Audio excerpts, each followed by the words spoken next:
to win.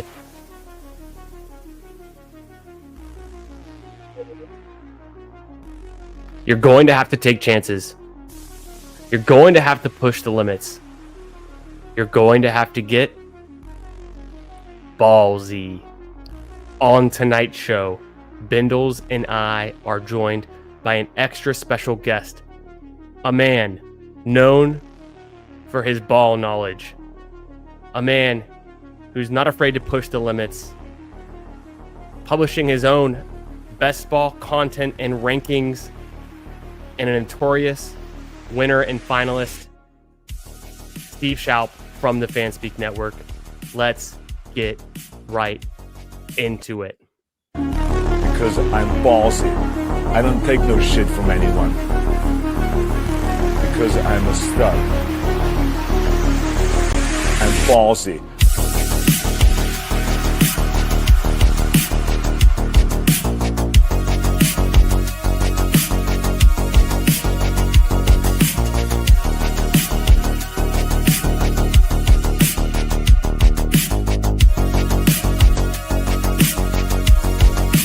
Anywhere I want. Hey yo, How's it How going? we doing tonight, gentlemen? Doing good. Doing good. Thanks for joining us on this Monday evening. Hope you're feeling ballsy out there. Say what up in the chat. Get in here. We're about to draft a best ball Mania 6 team. And you know we're getting ballsy. I've got my co-host here, Bindles, and an extra special guest tonight. You know him, you love him, Steve Shoup from the Fanspeak Network. And we're going to talk some preseason, you know, what's been going on, major changes. Some people are saying today, it's the time to draft. If you've been waiting, if you're just getting into the best ball streets, there's never been a better time. We have more information now than ever before. So I want to turn it over to our guest tonight, Steve. And Steve, give us a little insights. What have we learned in the last 48 hours that can help us win these best ball tournaments? What's going on, my friend? Doing good. Doing good. Yeah, we had the first full week of preseason in the books. So we get a little bit of tidbits for every team. Some it's just simply who rested, who didn't. Others it's who was aligned where and how often. And yeah, you know, I think we can take a little bit from it, and it's how we react to it. Some people are going to overreact. Some people are going to underreact. Some people are going to take a fourth quarter touchdown and think that it's the greatest thing in the world. And others will, you know, maybe see it more from what it is. So, but it also is there, even in the worst case scenarios, it is important to keep in mind. And I give PFF credit for this. They talked about, last year, the Broncos, they highlighted both Tim Patrick and Samaje Perine week 1 of preseason, and neither were on the team when the regular season started. not a good sign for Marvin Mims. Yeah, what are we reading to there? Because that's one thing I'm guilty. I moved Marvin Mims up in the ranks. I moved Troy Franklin up in the ranks. I moved Pat Bryant down just a little bit, all minor movements. I moved RJ Harvey up in the ranks. Am I misguided? Am I reading too much into it? Kind of, what do you, any takeaways there from the Broncos and what Sean Payton's doing in that preseason opener? So, I mean, Sean Payton is Sean Payton. You know, he lists RJ Harvey as RB5, and then he starts the game and plays more than Dobbins. But the difference is, of course, last year, you know, Sean Payton kind of inherited those guys, Perine and Patrick, and there's also cap implications. They were paying Russell Wilson so much they couldn't really afford a third receiver in Tim Patrick or a third running back in Samaje Perine. So saving any money also made sense. I mean, here we're talking about like guys on rookie min salaries and stuff like that. So I do think we can take, for them specifically, I think we can take a little bit more from how they handled things. But it's just important to keep in mind that every team's different. Every team does their thing. Like, you know, the Rams never play a starter, so we should never expect that. But it and some teams like Washington didn't play any starters this past week, but they're expected to play them this coming week. The Bengals, the exact opposite. They, yes. Joe Burrow looked like, Super Bowl Joe Burrow, and I doubt he touches another snap in preseason. So we just had to have as much context as possible with all these stories. I would agree. There's so much different context around, what the coaches say they're going to do and what they actually do. And then regarding the depth charts, but also, like you said, with the Bengals, and the Rams, they kind of key us into, okay, the starters will not play this week, or they will play this week.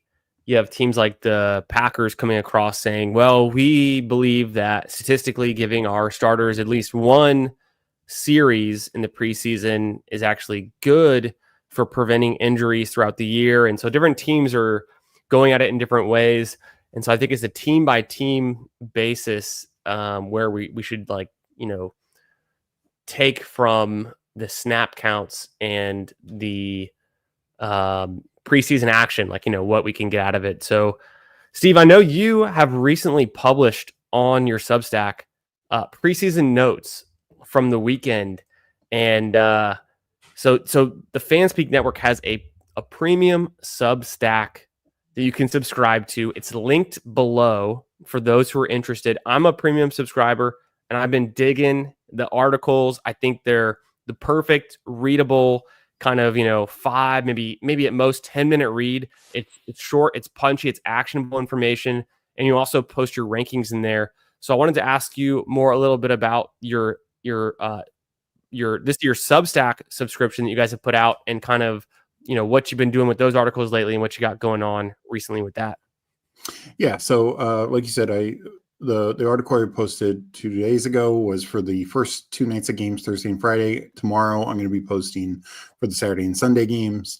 But yeah, it's a 1 year, full calendar year, 365 days, $34.99 subscription. And in addition to best ball, once we get into the regular season, we're going to be covering DFS, Battle Royale content. We're going to keep just building it from there. Sports betting, probably, pick'ems on Underdog, that kind of stuff. So we're trying to grow it. And, but yeah, we write 3 to 4 articles a week. We do our rankings. We're going to add more, like I said, during season.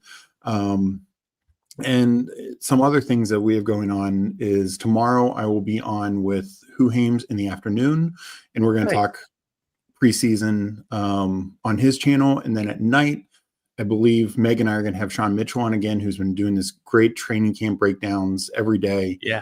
Talk to him about that and do some drafts. So that's what we have going on. Then of course, Wednesday I'll be on with Andrew with Lineup Legends, and Thursday with Meg for Sibling Showdown. Love it. Packed schedule. Love it. Good stuff.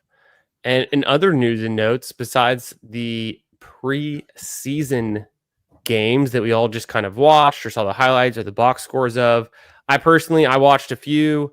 I saw Quinn Ewers, my guy, come on and drop a fumble for the Dolphins. So you hate to see it, but it's just a tough spot to be in, maybe with some backup offensive linemen for the Dolphins that aren't so great. So we'll chalk it up to just kind of a first game. That's what happens. Who else isn't so great? What's that? I said I know who else isn't so great. Who? Quinn Ewers. Oh, get the fuck out of here. You'll be regretting that statement. I've got you now on camera saying that, and so when he takes over the job, that you'll be regretting saying that. No, but so I was watching some preseason. I was watching some action over the weekend, but I also spent a lot of family time over the weekend, and so I was kind of checking some box scores. And Steve, I wanted to ask you, just kind of from things that you saw or things that you're reading about, maybe what were like some of the top 1 or 2 takeaways overall, like holistically, from this series of games, things that are popping up in your mind that you can't stop thinking about? Yeah, I guess one, probably the first thing would be the not all of them played. Of course, our guy Cam Skadbu, but the rookie running backs kind of really showed out. Even guys like Ja'Cory Krosky-Merritt, or affectionately known as Bill in Commanders camp. He had some nice runs. Travion Henderson also in that game, that Patriots game. Kyle Monangai and Ollie Gordon yesterday. Caleb Johnson, Tootin, a lot of rookies did play pretty well. And I know people will point to Ashton Genty. The 3 carries do not worry me. So that's something that people would overreact to.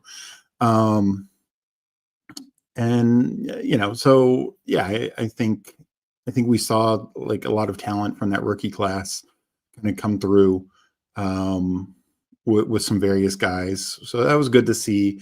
Another big takeaway would be,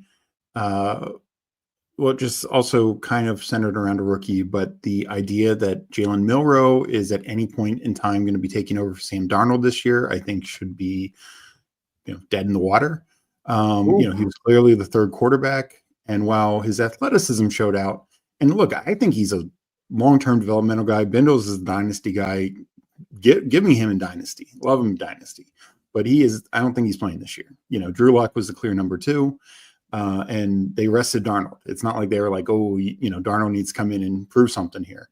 So I think that would be probably my next point that people have been maybe slightly wrong on this whole offseason. And then if I had to pick a third,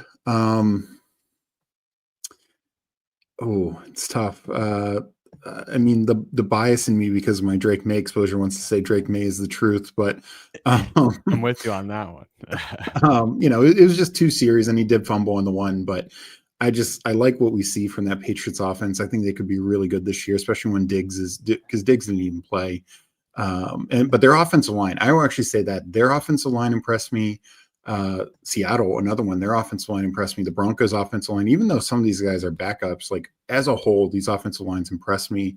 There are some teams that you mentioned, the Packers, they have some kinks to work out, I think, for their first team unit. Few others, but I'm not going to worry too much. And the final thing, I guess, like I said at the top, like Joe Burrow, my God, I know it's against some of the Eagles the Eagles backups, but he was like, 9 of 10, for 2 touchdowns and 2 drives, just looked absolutely fire. Totally. 100%. The rookies are showing out. Some of these offensive lines are showing up.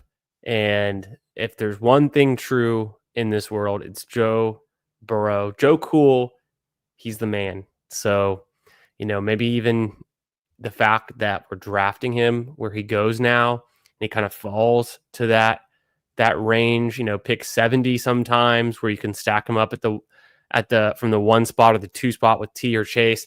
Maybe that even is a little bit egregious. Maybe he should be getting snapped up, before that with the type of ceiling output he can have, even as a pocket passer. He is kind of the pinnacle of fantasy production in terms of touchdowns and yardage, and nothing much has changed over the last year for the Bengals. So if anything, it's status quo, and we could see another great season from Joe Burrow.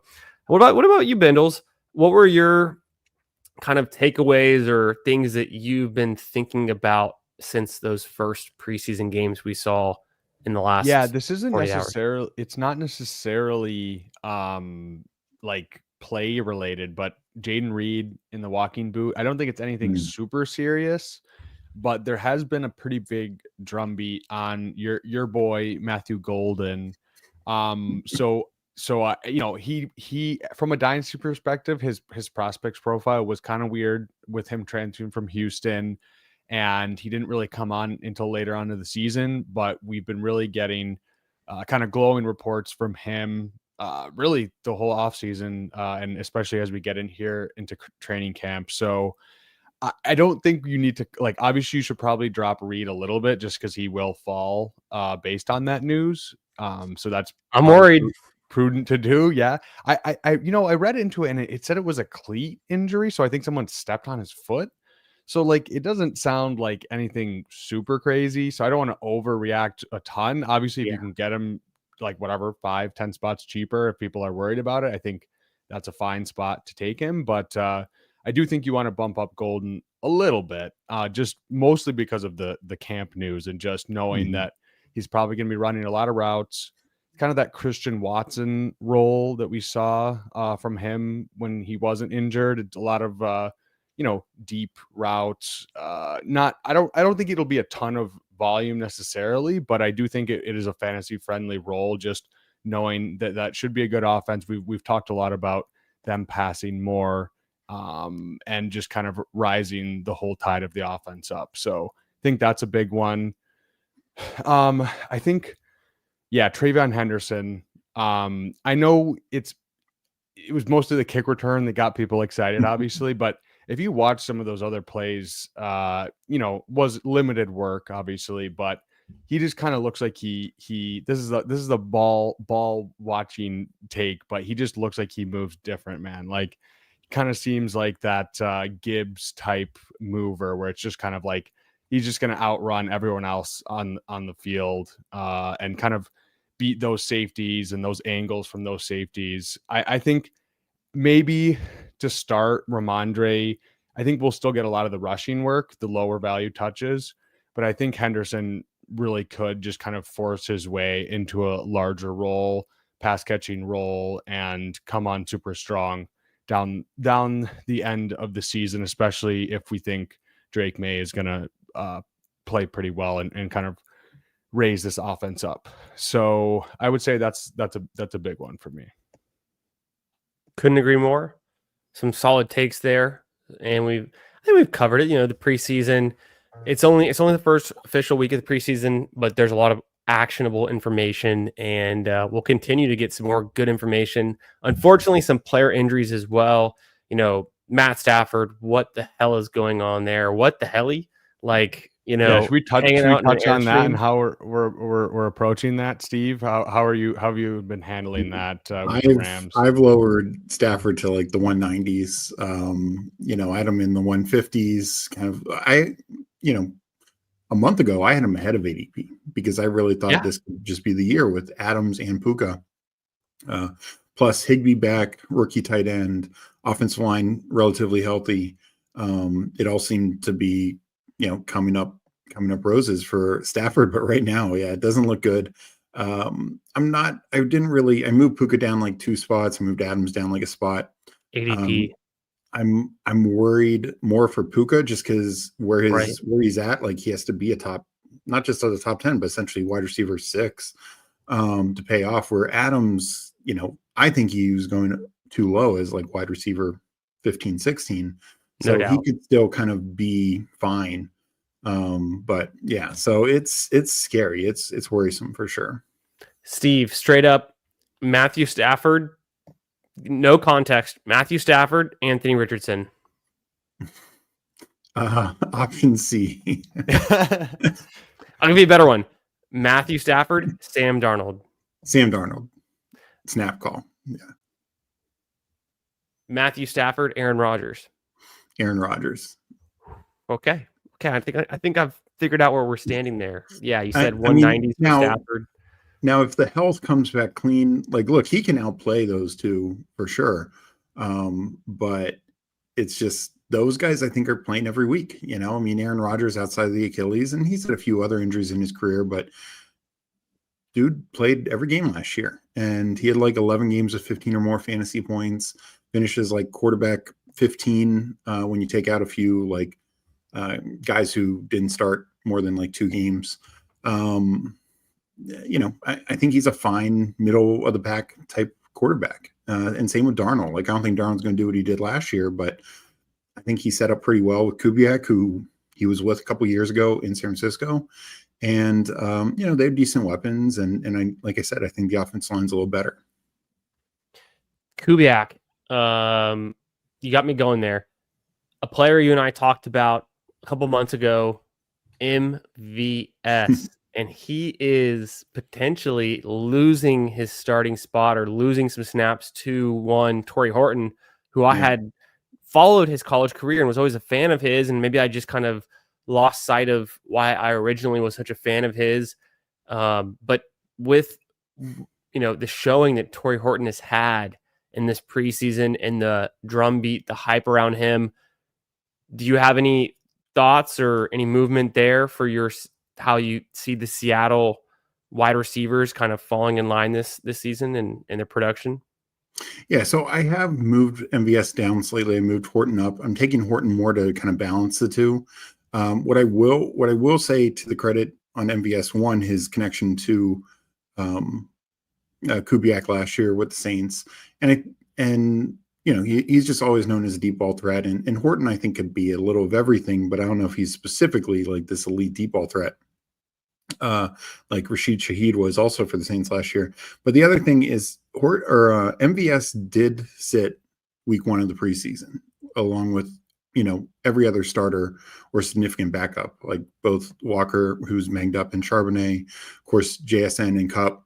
Not all the starting offensive line, but a couple of starting offensive linemen, and of course Darnold. So MVS did get that treatment as well. Does that mean he's locked in? No, it doesn't sound like it, but at least I think he's ahead to start right now. Makes a lot of sense. And then as we're talking to the Seahawks, did you get any read on the tight end situation? Anything we can take away that's actionable for our best ball drafts in this final month? So, I mean, I do think this will end up being more of a split between AJ Barner and Arroyo. Arroyo obviously is just a much better athlete and could just have spike weeks. I mean, he's actually a vertical threat tight end. There's very few of those in the league. And so we'll see what they come up with for him. But I do think Barner is going to get a lot of snaps. It could similarly be to, what we've seen like Seattle in the past, where you'd have Will Dissly just on the field above like guys who are better pass catchers, like Noah Fant.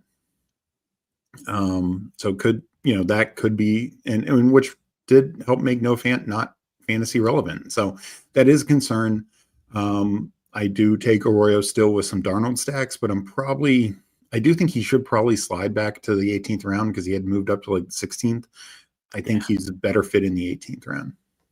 Totally agree. I bumped him down just a little. I moved other guys up like Okonkwo or maybe Jatavian Sanders, who I think are going to handle more snaps and not just be a passing down option where maybe Arroyo has to earn more snaps and is going to be competing, like you said, with Barner, who's kind of a proven commodity as a run blocker as well.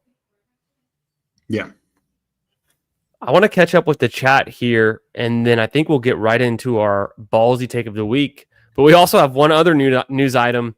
We all drafted, us three, we drafted in a Dynasty startup draft in the PPR Tyler Best Ball Barbecue Dynasty League. So I want to touch on that just a little bit. First, let me say what up to everyone in the chat. Appreciate y'all being here on a Monday night. Thanks for hanging with us. Make sure you slap the like button. Come say what up in the chat. Ask us any of your best ball or fantasy football questions and get ready to draft a Best Ball Mania team with us. First off, we got Jeff T jumping in here, making his ballsy take of the week. Appreciate you being here, Jeff T. We got OM Godlike. He's ready to get in the garage. Mike Robb, one of the faithful that we know and love in the Fanspeak network sphere. Appreciates the thumbnail and the accuracy. Love that. We got Justin Bruni, who I'm trying to kiss up to a little bit. I got my Best Ball Jeopardy coming up in the coming weeks. So appreciate you being here, Bruni. Shout out. Appreciate the love of the thumbnail game. Rob is in here too. My guy, the TD King. We got Lalsimo saying what up. We got is Steve drunk yet? Well, I think we're getting warmed up. We got the drinks ready. We got the sunglasses on. There we go. I got a refresh in a moment. Yeah, we get it started here late. Got how we like to do it, you guys. We're open. We're going. Let's go. We got Nick Bakken here winning the flex. My man, appreciate you being here, Nick, as always. Hope you're doing well on this Monday night. Hope you guys are off to a great start for your week and getting some drafts in. It's August. It's peak best ball season. Let's do it. There's only a few more weeks to go. So let's get that volume in. Yeah. Disbanded here. What's up, brother? The ball knowing Steve-O speak. Yes, sir. It sure is sunny in here. It's our future's so bright because we're about to win this Best Ball Mania 6 that we've got to wear these sunglasses just to keep the sun out. We got Anthony from Best Ball on call, my guy. Steve-O Wonder must see. Yes, sir. Bundles with a beard would be unfair. Biggest week 1 preseason winner, no doubt, Travion Henderson. More on that later. We'll get into it. Yo, what up, Tim D? Another Fanspeak faithful friend of the stream. Appreciate you being here, Tim.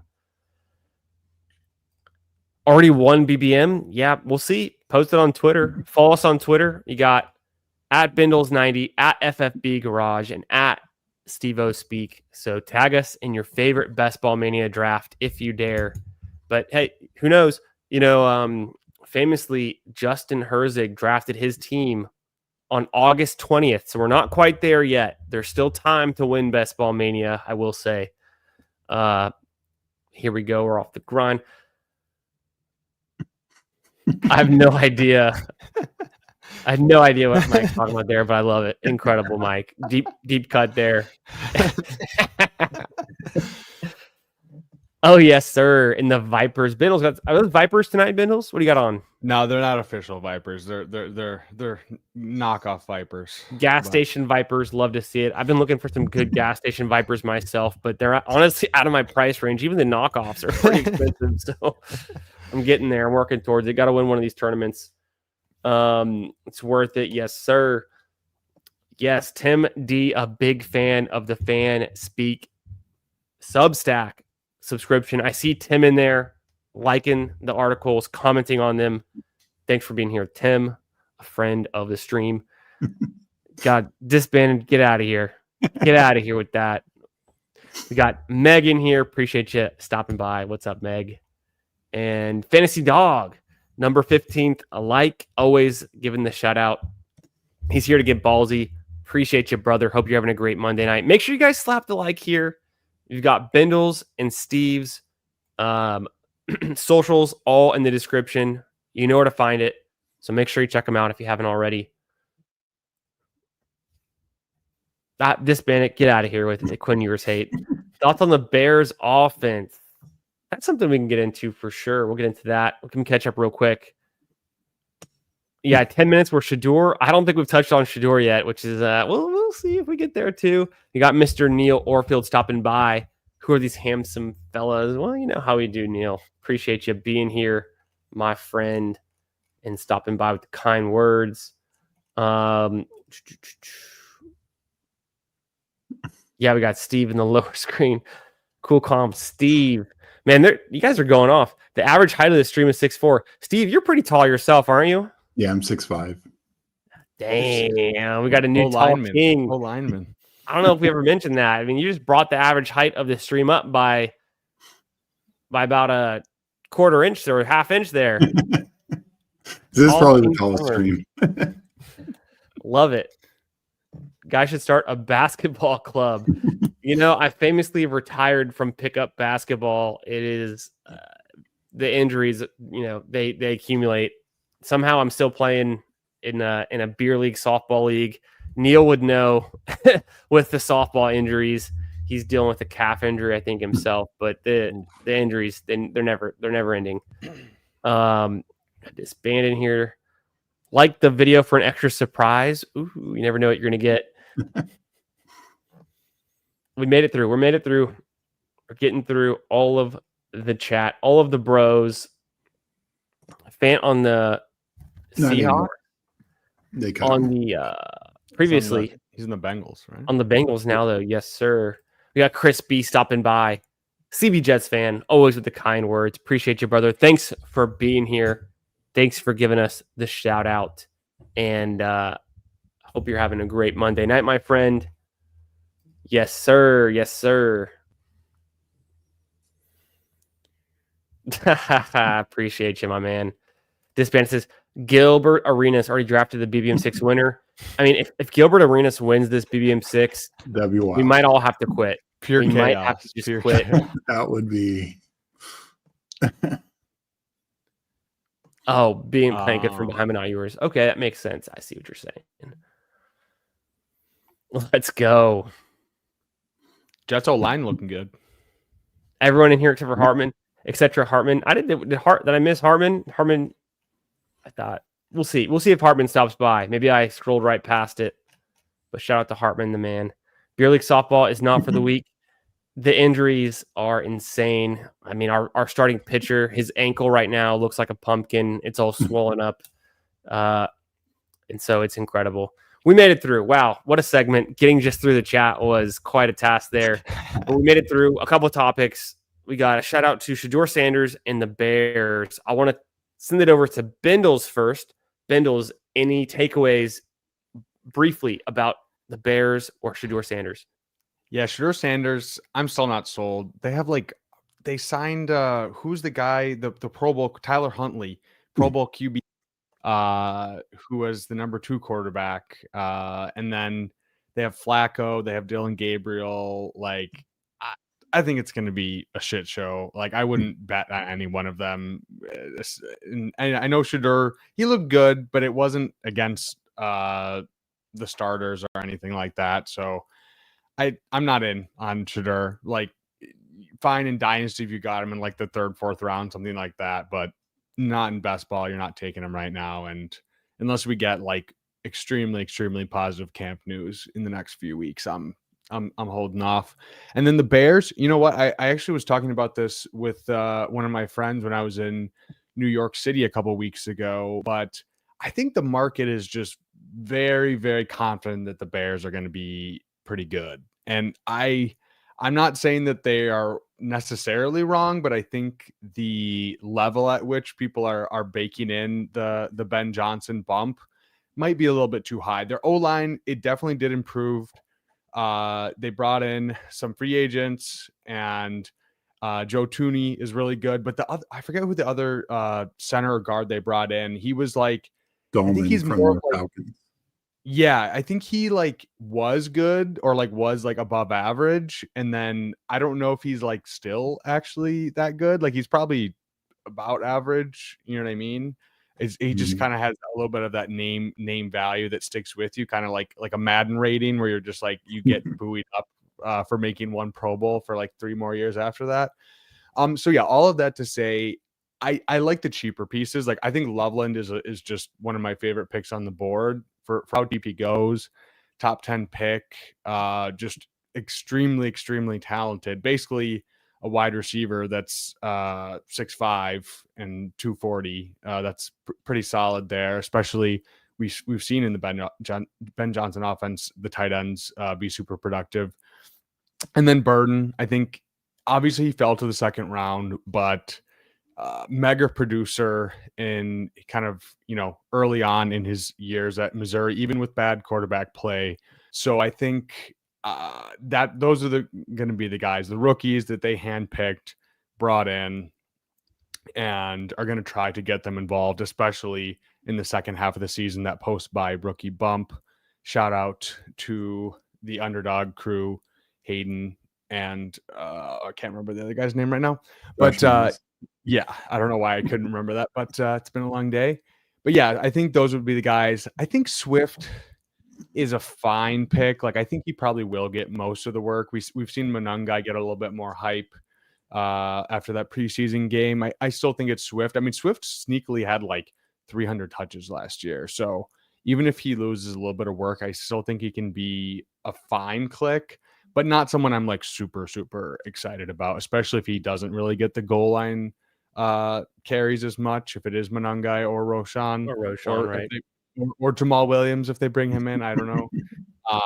So yeah, I think Caleb, he's enticing. He shows you these flashes, but I don't want to fully bet on them at their kind of. I think you're paying a lot for Caleb at the cost that you're paying, especially because there's so many quarterbacks that go in that quarterback window that I love, that I think are on ascending offenses or bounce back offenses. And so those are DJ Moore, even Rome. I'm not super huge on. I'd rather play it through the cheaper guys, and then you can really see that pay off if they do pop. So makes sense. Long-winded answer.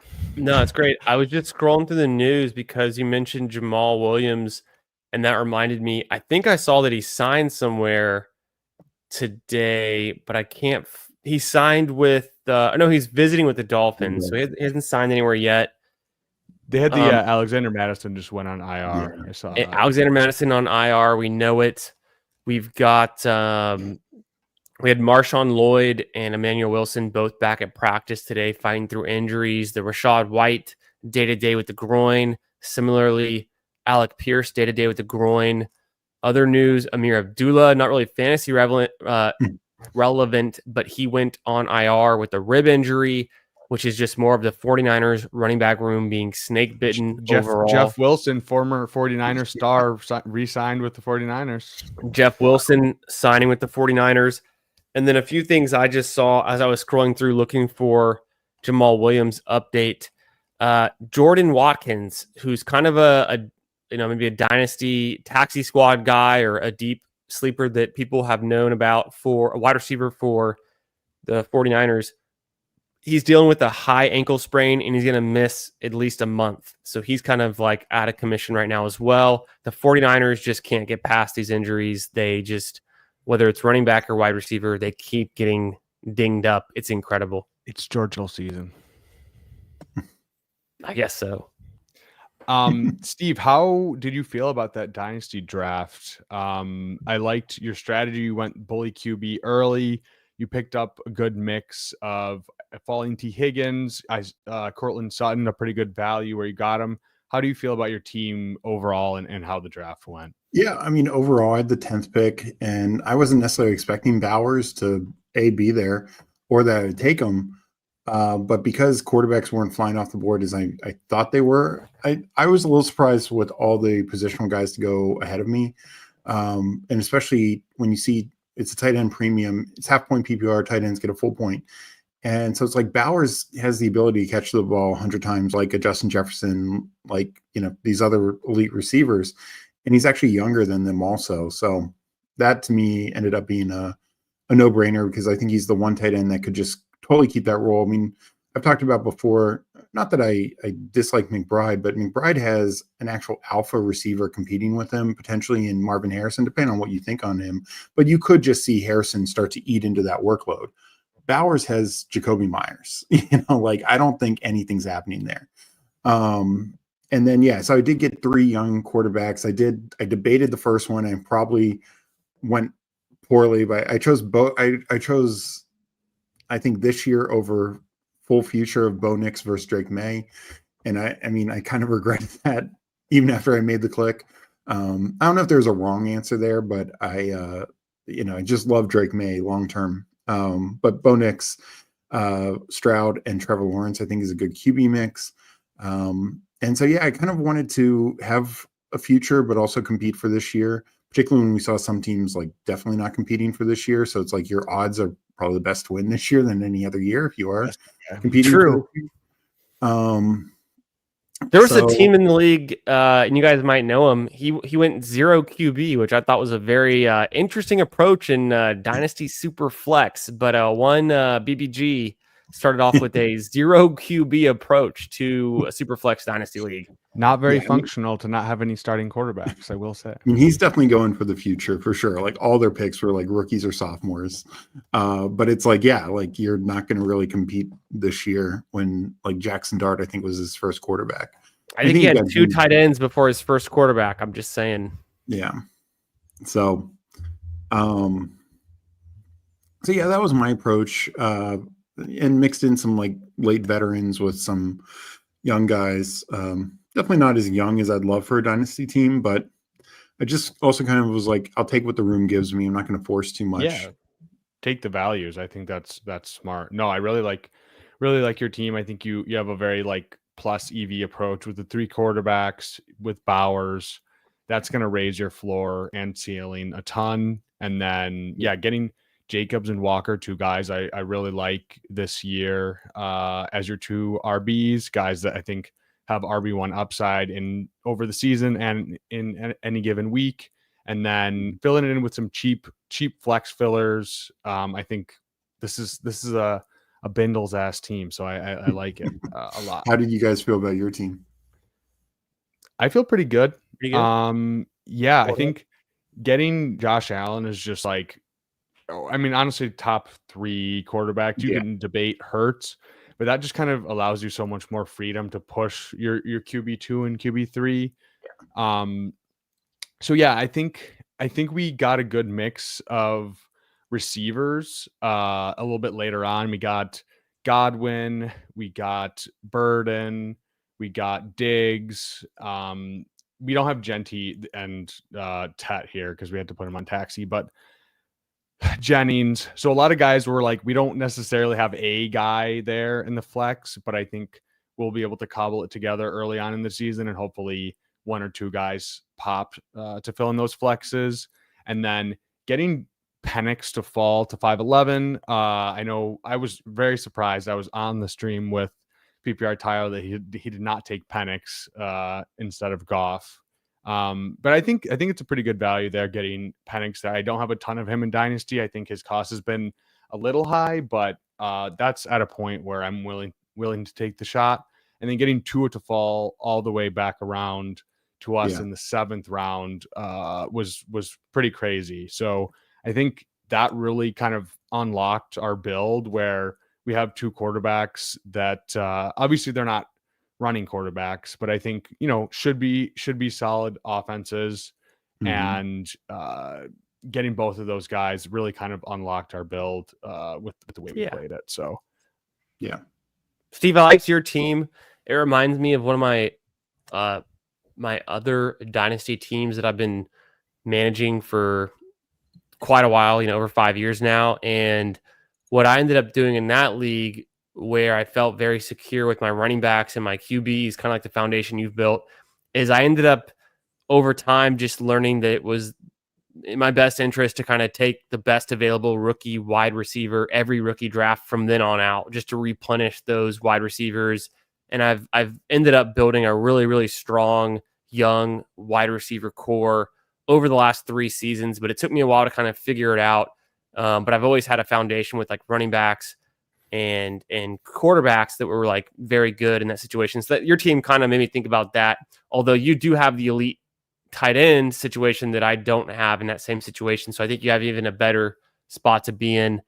And then for the team that we drafted here, I really like our squad. It's built for both, competing this year and being strong kind of in the next 3 to 4 year window with the receivers we have, as long as we can just keep some, running backs in our flex or other receivers in our flex that can pay off in a given year. I think our quarterbacks are pretty stable. The only thing I think for our team that we're just slightly missing would be a lot of our running backs on our bench are kind of playing it for this year. And so I might have liked to had 1 or 2 more rookie or second year guys with some upside for future years. But I think we'll just kind of play to our strengths.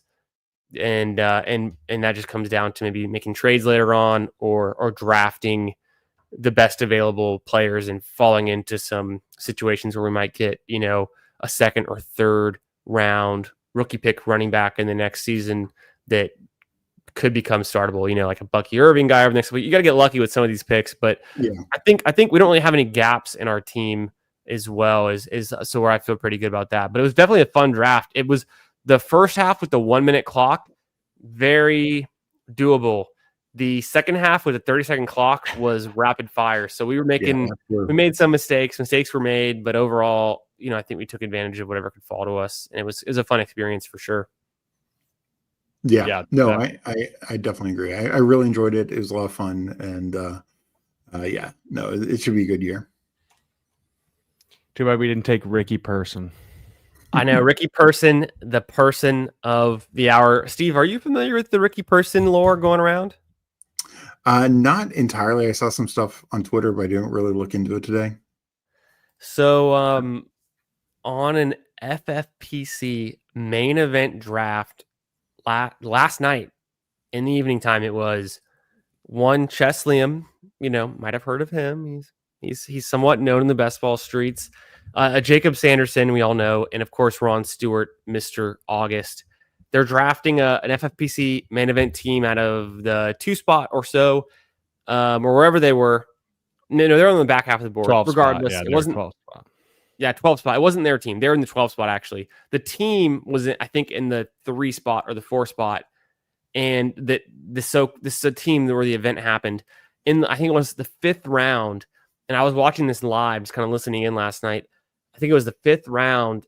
a player, a drafter, a manager took Ricky Person intending to take Ricky Pearsall because he was queuing it up and he typed the name in and he clicked, draft. But then he messaged the chat, "Oh, I accidentally typed Ricky P and clicked Ricky Person. I meant to click Ricky Pearsall." He says that in the chat, which that's a no-no. That's a no-no. The FFPC kind of regulator came in and said, okay, well, if you misclicked, that's a user error. That's not a software error. That's not an interface error. That's not a glitch. Like, we cannot reverse the pick. You're stuck with Ricky Person. So by outing himself in that way, he has no way to reverse the pick. They move on through the next 4 or 5 picks. Everyone's kind of reacting to it. He ends up the same drafter, takes Ricky Pearsall with his very next pick in the 6th round, but then goes on to draft his team. His team was honestly very strong overall. So maybe having a dead 5th, round roster spot pick in a managed league isn't going to sink you. Just imagine the guy tears his ACL and that's kind of how that goes and you can still compete. But it was pretty incredible. He went on for another round or two trying to defend his case on why the pick should be reversed, but it was not reversed in a $2,000 high stakes draft. So that's one of the new meta things going on right now. The Ricky Person exposure. I moved Ricky Person up in my ranks. I moved him from out of my ranks into about 215. So I'm considering drafting him on some teams just for the good omen. Yeah. No, that is something. I thought that's what it was, obviously trying to get Ricky Pearsall. I didn't know that whole thing about he tried to say what it was, and that's why he couldn't reverse it. I do think that's so ridiculous. It does remind me, I honestly don't remember the team. There's some NFL team back in the 40s or 50s that the owner was so cheap, he refused to bring any scouts to the NFL draft. And the scouts gave him their players in alphabetical order, and that's what he picked from. And so he just literally picked the worst drafted team ever. And it was oh no, I cannot remember the team. I need to look it up. I don't think it was the Bears. It was old. It was in the 40s or 50s. And so the owner refused, was too cheap to bring any scouts with him to the draft or a coach or general manager or anything like that. So he tried to do it, and it was just in alphabetical order, and he totally screwed up. Bruh. Purely off vibes. Incredible. Without further ado, I think we should get into our ballsy take of the week. I think we're ready. What do you guys say? Shall we do it? Sounds good. Let's hit it.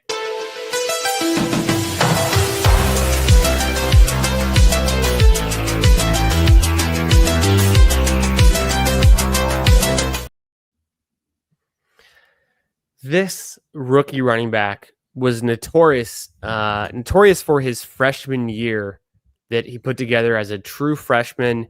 He had over 1,500, almost 1,600 total yards. He had over 1,200 rushing yards, and playing in one of the most dominant, divisions in college football. He had 19 total touchdowns as a true freshman, 27 receptions, which matched his career high output. And statistically, it was his best season as a running back in college. He went on to play 3 more seasons, a couple injury-plagued seasons, but always managed to play at least 8 games. He just finished a senior year at his university, at the same exact university he played at all 4 years. He was splitting the workload with another high-caliber running back prospect, but they ended up, winning a national title. I'm talking about Ohio State. I'm talking about one Travion Henderson, kind of a hot name in the best ball streets right now, getting pulled up to that 4-5 turn in your drafts. His ADP is steadily rising. He went from around pick 60, give or take, to about pick 50. I've been seeing him going, like I said, pick 45 easily in a lot of my drafts, if not sooner. I think he's a guy that soon could be rising up, well into kind of that range where it's you're taking him, or you're considering, in the 4th round, maybe you're going with the James Cook. So I think that's kind of the range where he's rising to pretty quickly. And my ballsy take of the week is that we're only just seeing kind of the first glimpse of this guy's potential with what he did in the preseason. And Travion Henderson can be a top 5 running back in the NFL in 2025.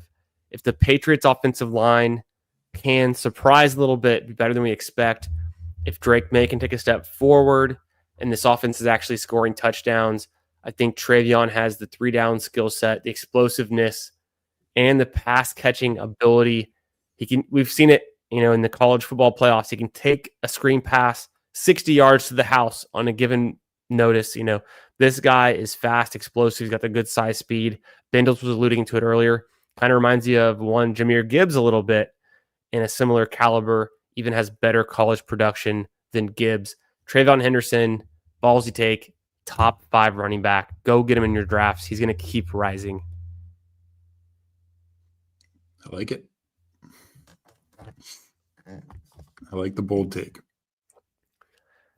I want to turn it over to our guest, Steve, now to give a ballsy take of the week. The ballsiest, the best. What do you got for us, Steve? So, unfortunately, I don't think you will like this, Candyman, but I don't think the Cowboys' starting running back is on the roster. I think they either a player who's cut or they trade for somebody, whether it's a big name like the Breece Hall or Alvin Kamara or Kenneth Walker / Zach Charbonnet from Seattle, or even just a minor name like when Scadaboo's back and they get Devin Singletary or Antonio Gibson because Travion Henderson's so good. I just think there's so many guys out there who could get moved or released that would be as good, if not better, than Javonte Williams, Miles Sanders, and your guy, Jaden Blue. Your ballsy take is it's going to be someone, but not on the roster. Honestly, we're drafting 3 guys in the top 180 picks, and maybe none of them are worth it. I can see it. Do you have any ideas if you had to pick a name or two, top trade candidates? You mentioned, Charbonnet, but I feel like the Seahawks might just need him on his rookie deal, and Ken Walker, the injury. I honestly think Antonio Gibson, if they're going with Henderson and Stevenson, Gibson's under a reasonable deal, but New England could save a few million. Gibson, played at Memphis, then went to Washington. Even last year, he was fine for the Patriots. It was one of the reasons why I didn't expect the Patriots to make a heavy investment in the running back position. And I just think, honestly, he could do a little of everything for them. He's actually had a nose for the end zone before. He has some fumbling issues, but he can catch the ball really well, former converted wide receiver. I just think he would be a good, cheap pickup for them. And it would cost them like a 7th-round pick. That would be electric. I would love that. I think that makes a ton of sense. The Gibson one is interesting. I honestly would kind of like that too for my big board bags. Gibson was one of my more drafted running backs, unfortunately. Yeah. So I'm wish casting this year, guys. Many forget Antonio Gibson was a 1-2 turn pick. Was it 3 years ago, 4 years ago? Yeah. Dark days. Love both of those. My ballsy take of the week is AJ Brown is the guy you need in weeks 15 through 17. He's the wide receiver 1 in the sprint. I think the Eagles are going to regress to be, they were so run heavy. Their defense was so good. I think I think so. Yeah. 2 years ago, AJ Brown had almost 1,500 yards, 1,800 air yards, and 7 touchdowns. I think he gets back to around that range and maybe flirts. Maybe the regression bug, hits him and he kind of swings back up to 10 plus touchdowns. And I think a lot of those are in weeks 15 through 17. They play Las Vegas. They play Vegas. They play Washington, and they play Buffalo. So Buffalo, it's not snowy. they're the skies are clear. It's a little bit chilly, but that never bothered AJ Brown anyway, and he's the guy you need. And I think any year where AJ Brown is at a discounted price for whatever reason, whether it's injury or whether it's just he didn't have as good of a year the year before, I think he's an auto click in the second round, and I think he's going to have a killer season. Steve, have you been more in on AJ Brown in the second round? I forget your take. I'm sure we talked about this previously, but I want to get reminded about kind of how you feel about AJ Brown. I think he's fine in the second round. I think, like Bindles could say, he could just be the guy down the stretch. I worry about overall because I do think even if the Eagles regress a little bit, I still think their defense is good. I still think they're going to run the hell of the ball. And they're probably going to be one of the lowest passing volume teams. Now, look, the Ravens were one of the lowest passing volume teams, and Lamar and company were electric, but they were just insanely efficient. So you'd need Hurts to get to that efficiency level. No doubt. I was pretty high on AJ Brown. I still am, but I used to be high on him too. And I was really high on him kind of back in April, May, and then I've evened out to at ADP in kind of the June, July timeframe. Someone posed it to me in chat. Well, what's changed? Oh, we now know Saquon Barkley is the engine of the offense. That's what's changed. They're not passing as much. Jalen Hurts doesn't have to pass as much. And so I took that into consideration, but I still feel like, yes, last year we were drafting AJ Brown in the first round. He could still pay off that way. He can still win you a slate. So I'm still in. I still want a good amount. I don't want to be out on AJ Brown at all. I still want a good amount. And so that ends our ballsy take of the week. We're going to kick it over to our Best Ball Mania where we're drafting from the 6th spot. Let's transition.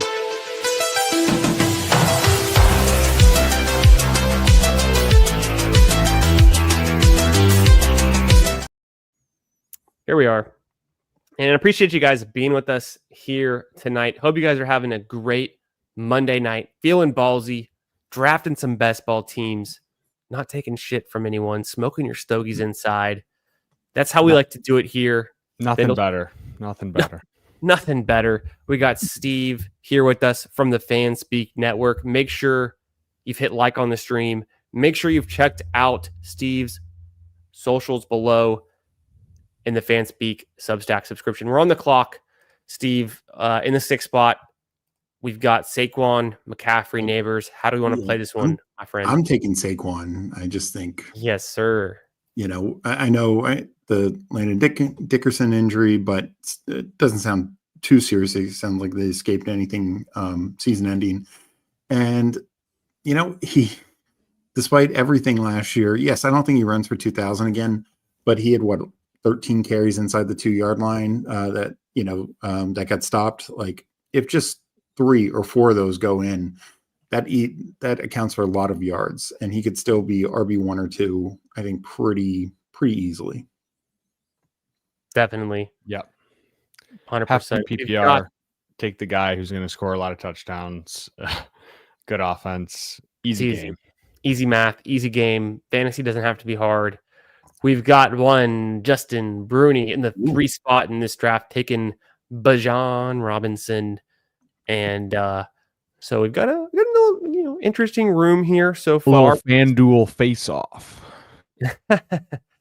we got a pretty standard Fanspeak face off. Yeah, he's still your Texas guy. Fanspeak face off. Got a pretty standard start here. Pick 6, 19, 30, 43. I see Underdog did add back the draft pick, the overall draft pick number that the players were. Steve, did you notice that in the last day or two, how it used to say 1-6 and not the 6 overall pick? No, that was frustrating, but they caught on. The first day, Brett from Underdog came in our chat because we were doing a draft that night, and he said we heard from the community, we're going to fix that, and by the next night it was fixed, so that was nice. Yeah, I talked about it live, and I was thinking about it through some Twitter conversations. I knew they would pick up on it, so it didn't take them long.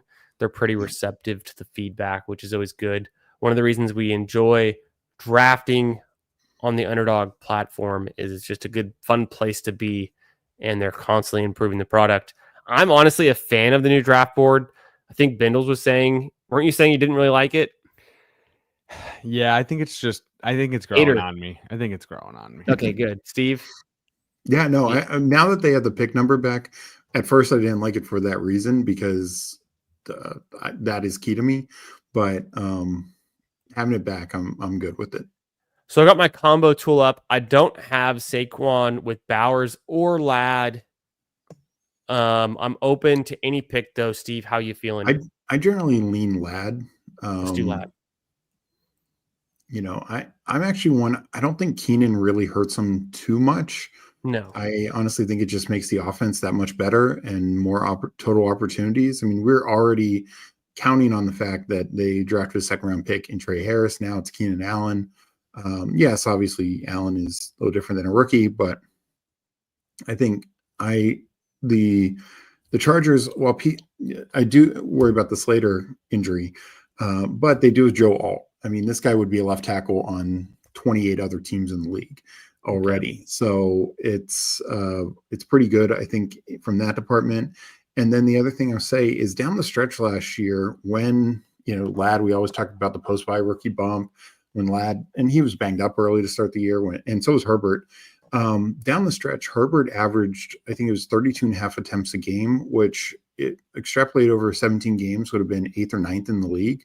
So they might throw the ball more than we expect. And also the defense took some hits, losing Bosa, a few other little pieces. So, they had a great defense last year. Maybe takes a little bit of a step back. Hell yeah. I totally agree. And I think what you brought up, the point about the post-bye rookie bump, the second half of this season for McConkey, I'm very in agreement with you, in line there. I've been saying so McConkey missed a week. If you add back in that playoff week against the Texans, which it's not like a week 18 situation, it's an actual playoff game, things are on the line. The Texans are a good defense.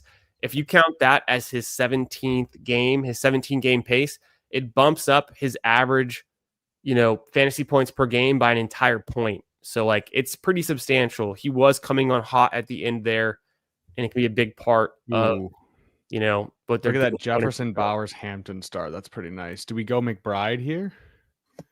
I like McBride. I think that's a solid pick. I think, how can we resist, right? Pull up the combo tool real quick. I obviously have not gotten a Saquon McBride team. I don't have a whole lot of Saquon teams as it is. I updated my exposures earlier today. I only have 4 Saquon teams in Best Ball Mania through, 95, 96 drafts. So, I kind of want to get some more of him just so I'm not missing out. I did some research over the last month on kind of my running backs, and what it really brought to light for me was how and we know how dominant Saquon was, but how dominant he was over a 3-game stretch in any given 3-game stretch of the season, except for weeks 15, 16, and 17. If you would have taken a sample and said, hey, actually the fantasy playoffs was weeks 6, 7, 8 or 9, 10, 11, Saquon's RB1. He's the guy you need. He would have justified pretty much any selection in a draft last season. But just because of the timing of it, weeks 15, 16, 17, it happens to be you needed Jonathan Taylor, not because he was the best. He was one of the best. Jahmyr Gibbs was also one of the best, but the opportunity cost of Jahmyr Gibbs meant you couldn't have had Jamar Chase. And so therefore you needed the round 1 Chase, you needed the round 2 running back, and then you needed T. Higgins a little bit later. But just those interesting combinations of but Barkley throughout the season, there were 3-week stretches where it wouldn't have mattered if you took him in the first round or the second round. He would have been the guy you had to have to win. Oh, yeah. Yeah, I think go ahead, Bindles. No. Finish your point. I think he didn't play, their final game week 18. So in 16 games, I think he had 1,100-yard games, 11 or 12, like just insane. yeah. And then did it in all the playoff games, like just absolutely dominated. We see Travion Henderson go pick 42. Up for us, we could be doing Worthy. We could take Hurts to go with our Saquon, Rashee Rice, James Cook, DJ Moore. How you feeling, Steve? You got 5 seconds. I like Hurts. Yeah, let's go Hurts. Hurts, I love it. Yep. Yeah. And the other thing I like about Hurts, not only is there some correlation with Saquon, but I like 1-1-1-1 builds because even if they're just top 3 of their respective positions, which they all have that outcome to be, like McConkey could even be a top 3 receiver, and let's say he's top 5, no big deal. But I'm saying we could have a dominant player at all four positions, and that can be a huge difference maker. I'm not gonna lie, I love this start. It seems very balanced and very strong. Like you were saying, just having the option of a potential top 3 QB, tight end, wide receiver, and running back in any given week. Mm-hmm. And then as we were just talking about, I mean, the amount of weeks where Hurts and Saquon and even McBride to a degree were top 3 or 5 in their position group scoring, pretty high. There's definitely the chance for some overlap. Can McConkey, accommodate that? Can it coincide well?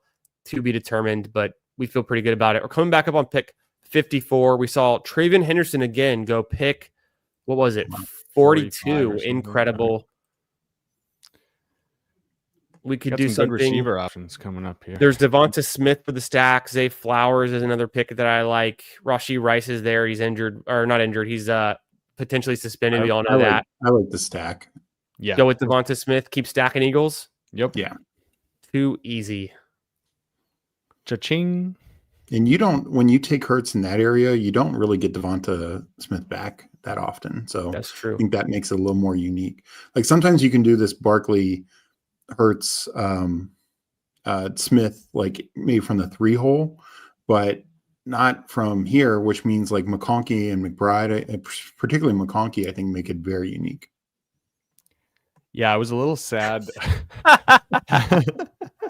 Aaron Sandy, a stud, a ball knower, a ballsy man himself, a participant in the PPR Dynasty Startup League as it is, and known for his incredible thumbnails, never defeated. Incredible. I was a little sad that we took McConkey over Bowers, but then we wouldn't have been able to get the falling McBride. So I'm happy. The falling McBride makes it so worth it. Yeah, I'm happy you guys pushed me off of that.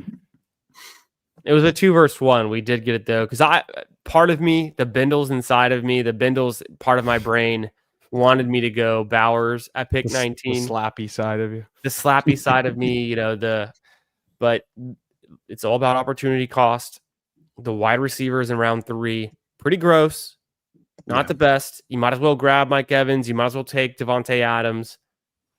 We saw George Pickens go at 37 here. You don't see that every day. But I can't hate on that.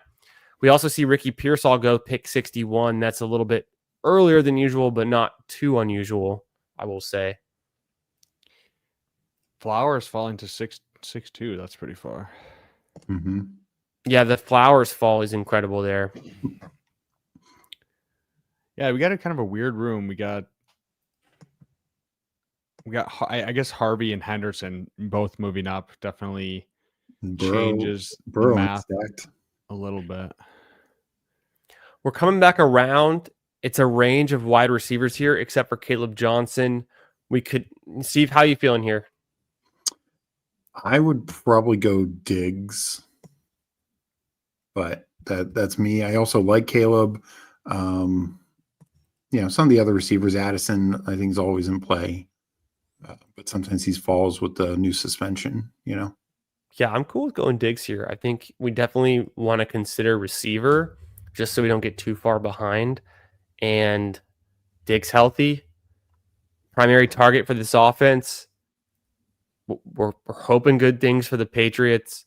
I think it's a fair range. We've been getting Diggs anywhere from here to the next round, but I think this is what happens. A player you were getting in the 7th round, you can now get him in the 6th round. A player you were getting in the 6th round, you're now getting him in the 7th round, right? There's some flippening. It might be harder to get a guy like Egbuka, where he was going 2 rounds later. That actually, to me, is different. But where Diggs was generally always a 7th round pick, now taking him in the 6th round, where we have additional confidence in his offense, his health.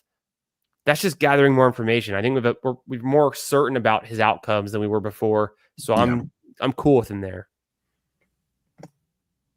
No, I totally agree. I'm bullish on Diggs. I have him in, I think ranked 62nd, 63rd, something like that.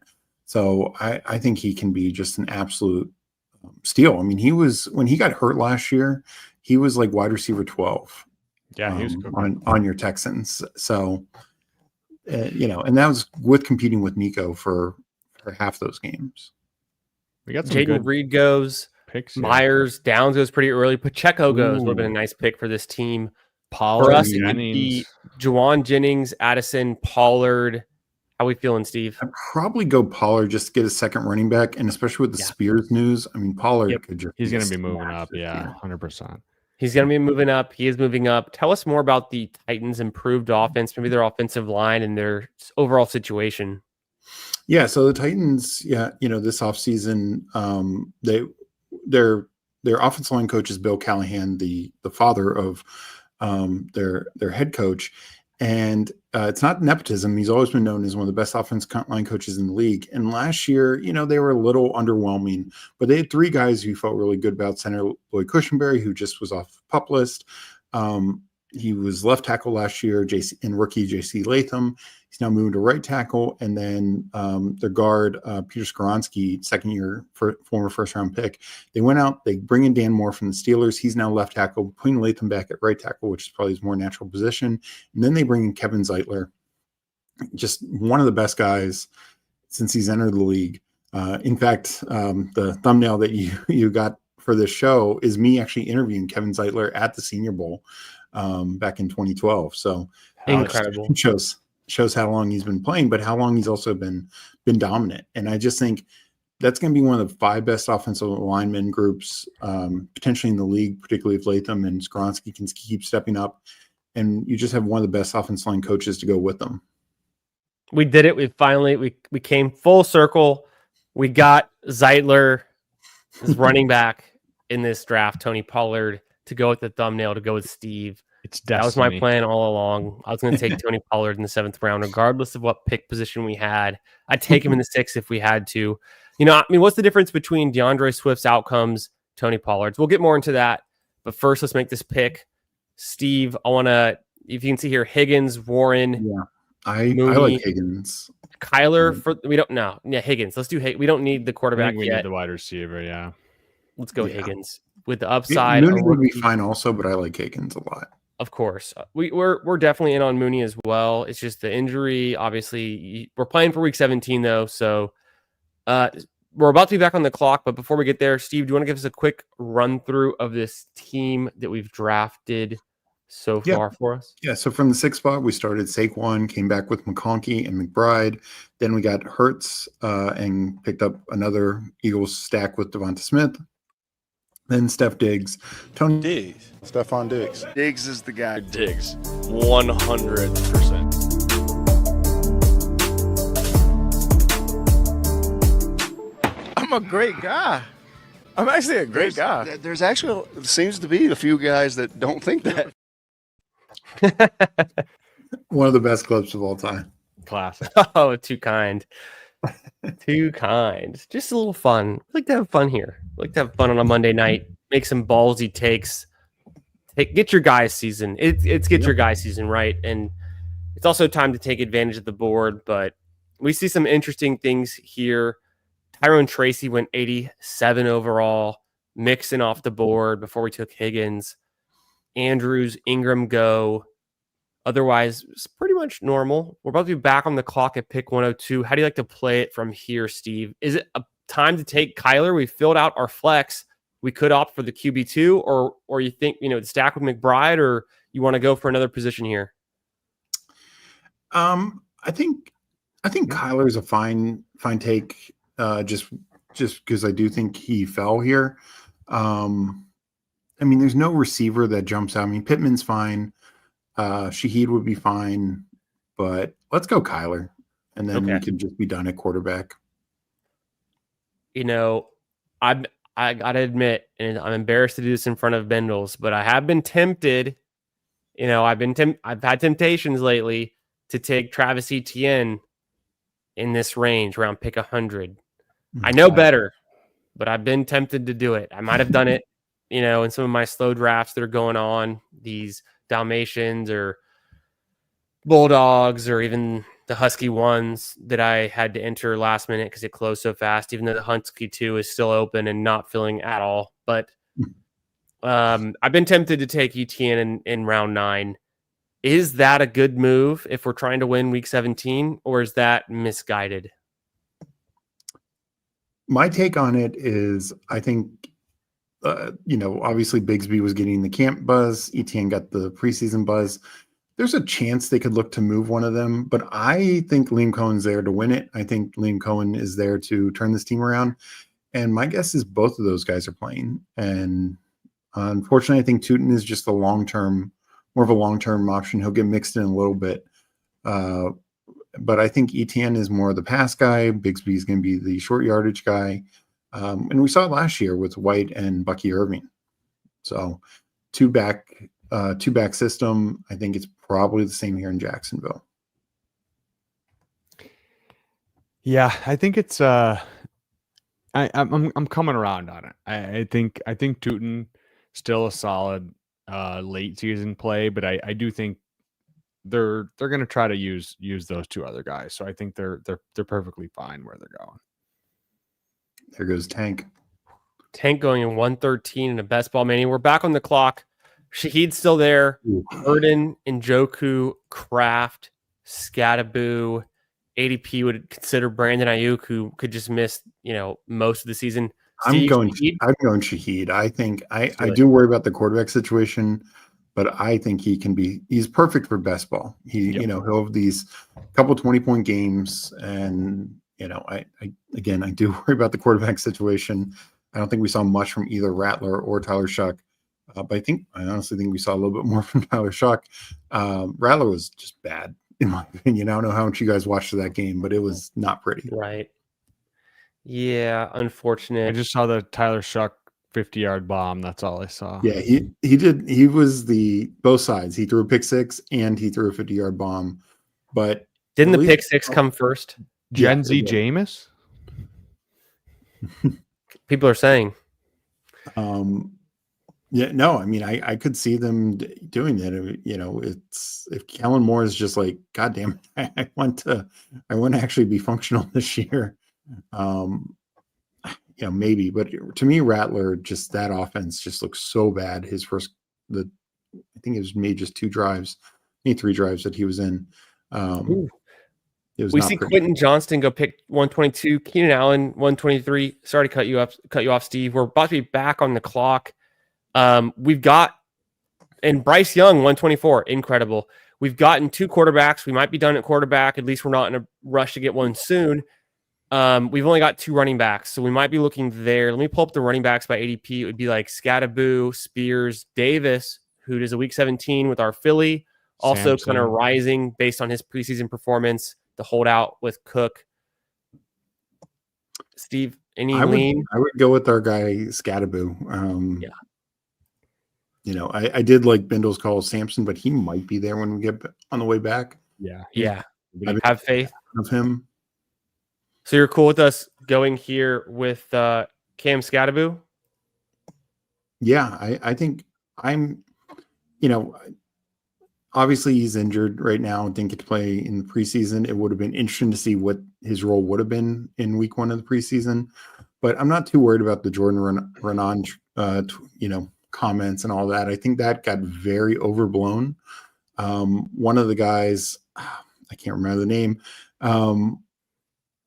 AQ Fresh, somebody, I think it was him. He found, because I mentioned this on the show last week, what was Jordan Renan saying last year at this time? Was he talking about Tyron Tracy over Devin Singletary? And September 4th, he said that he believed that the Giants' backfield would be 80% Singletary. So, should we really be like? And this is not a knock on Jordan Renaud. This is what he's seen, and he's also commenting on the injury. And also similarly last year during preseason, Tracy got injured. And that's probably part of his thesis for saying 80% Singletary. But it clearly didn't end up being that way throughout the year. And as I've said before, Scadaboo was taken.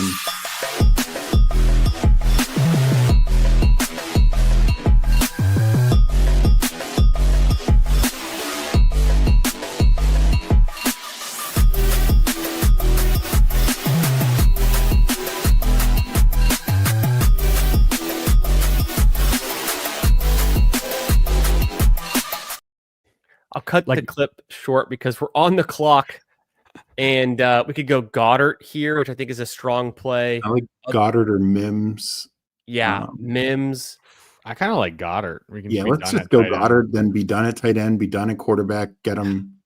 Just load up the wide receivers. And that is such a nice correlated tight end room to go with both of our QBs. Feels perfect with the draft capital, getting an elite tight end. But don't wait till the end of the draft. Get yourself another tight end in these middle rounds in the QB tight end pocket. How many wide receivers have we seen go off the board since we took Shaheed? 4? Yeah. 5, It's an incredible spot to be in, to take advantage of if you feel good about your wide receiver room. So we did that to start off. And then now we're going to be hammering running backs the rest of the draft.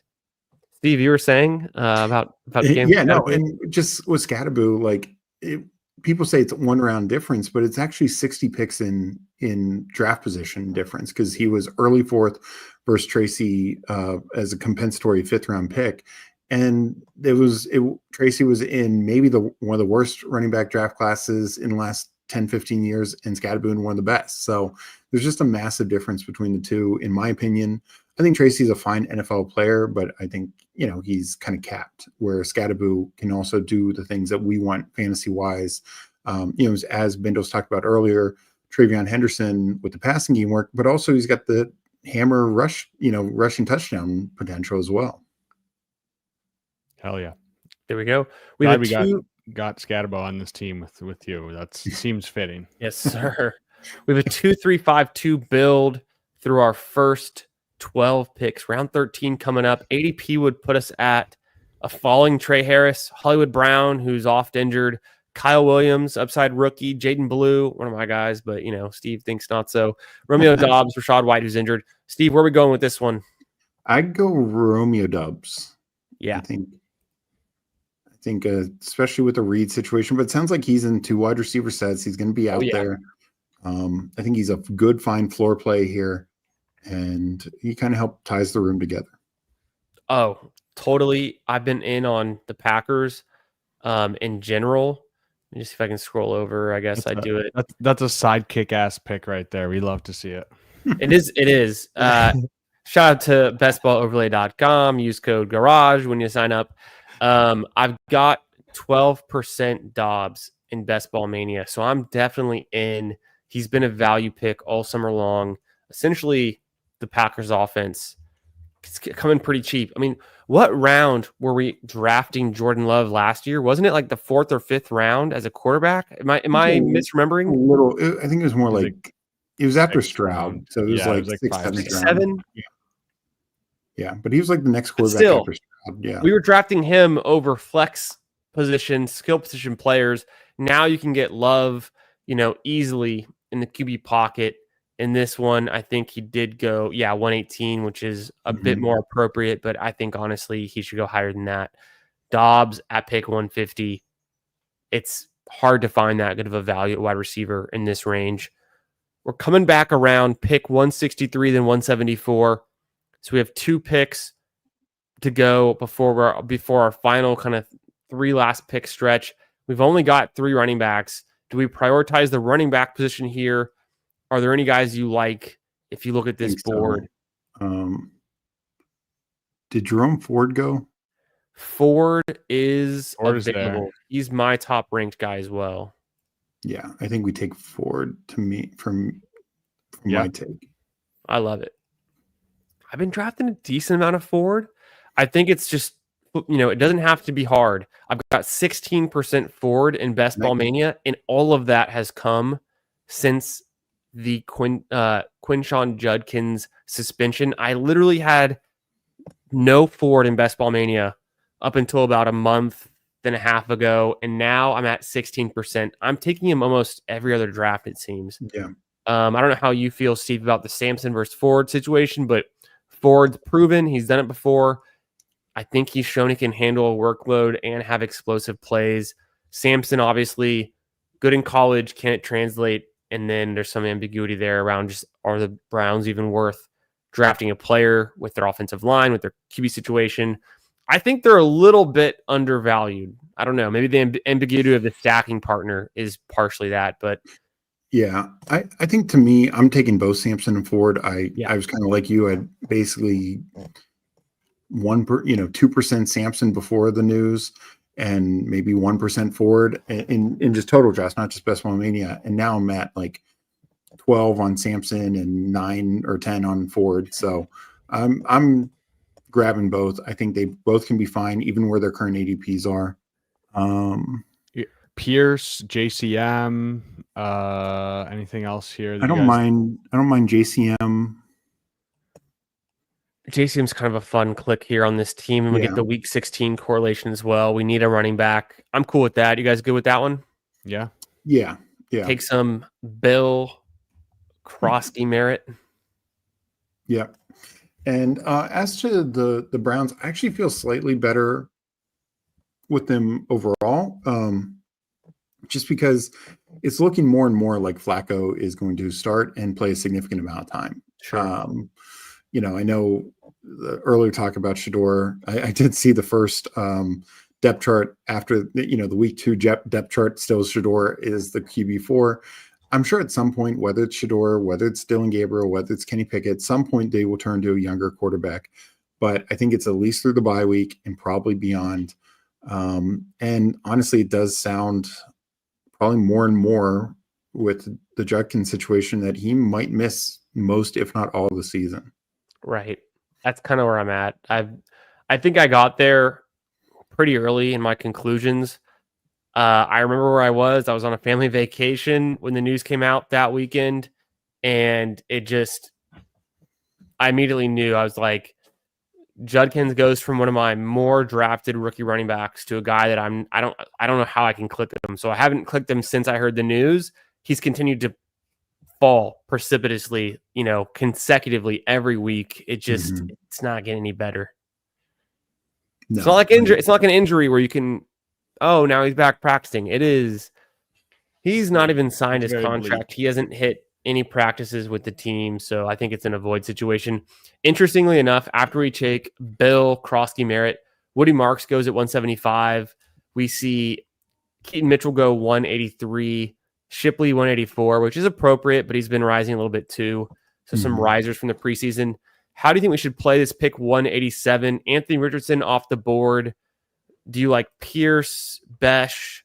Should we go with a guy like Pierce or Coker for me? I think that'd be. I think Pierce or Coker or De'Ami Brown would be the ones I would point to. I like Pierce. I feel like he's a good fit on this team. Oh yeah. Yeah, I think he also fits very well with like a Romeo Doubs, who can be like the solid 10 to 12 points a week, and then Pierce has that 20-point game. I love it as well. The week 11 buys a very nice fit for any team where it's only the Saints and the Colts. So it's pretty. We have Shaheed, but it's pretty hard to have a big overlap with week 11 buy. So he's going to be available most weeks. It sounds like the groin is truly day to day. So I mean, He's one of my most drafted players, Alec Pierce. I think he's just a stud. He was a stud at Cincinnati. He's been, a deep threat, and maybe he can evolve past that this season too, and actually earn a little bit more targets and be maybe he can raise his floor. But when he hits your lineup, we know what that's like. It's a touchdown. It's a 60-yard bomb.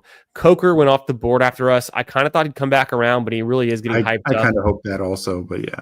At the same time, we're back on the clock soon. We have Barkley, Pollard, Scatteraboo, Ford, and JCM Probably we could take another running back, although we do have Saquon, so 5 running backs is not out of the question. Are there any quarterbacks we'd want? I don't think so. No. Are there any tight ends we'd want? Probably not. We go with our last round. Look at Taj Brooks as another running back.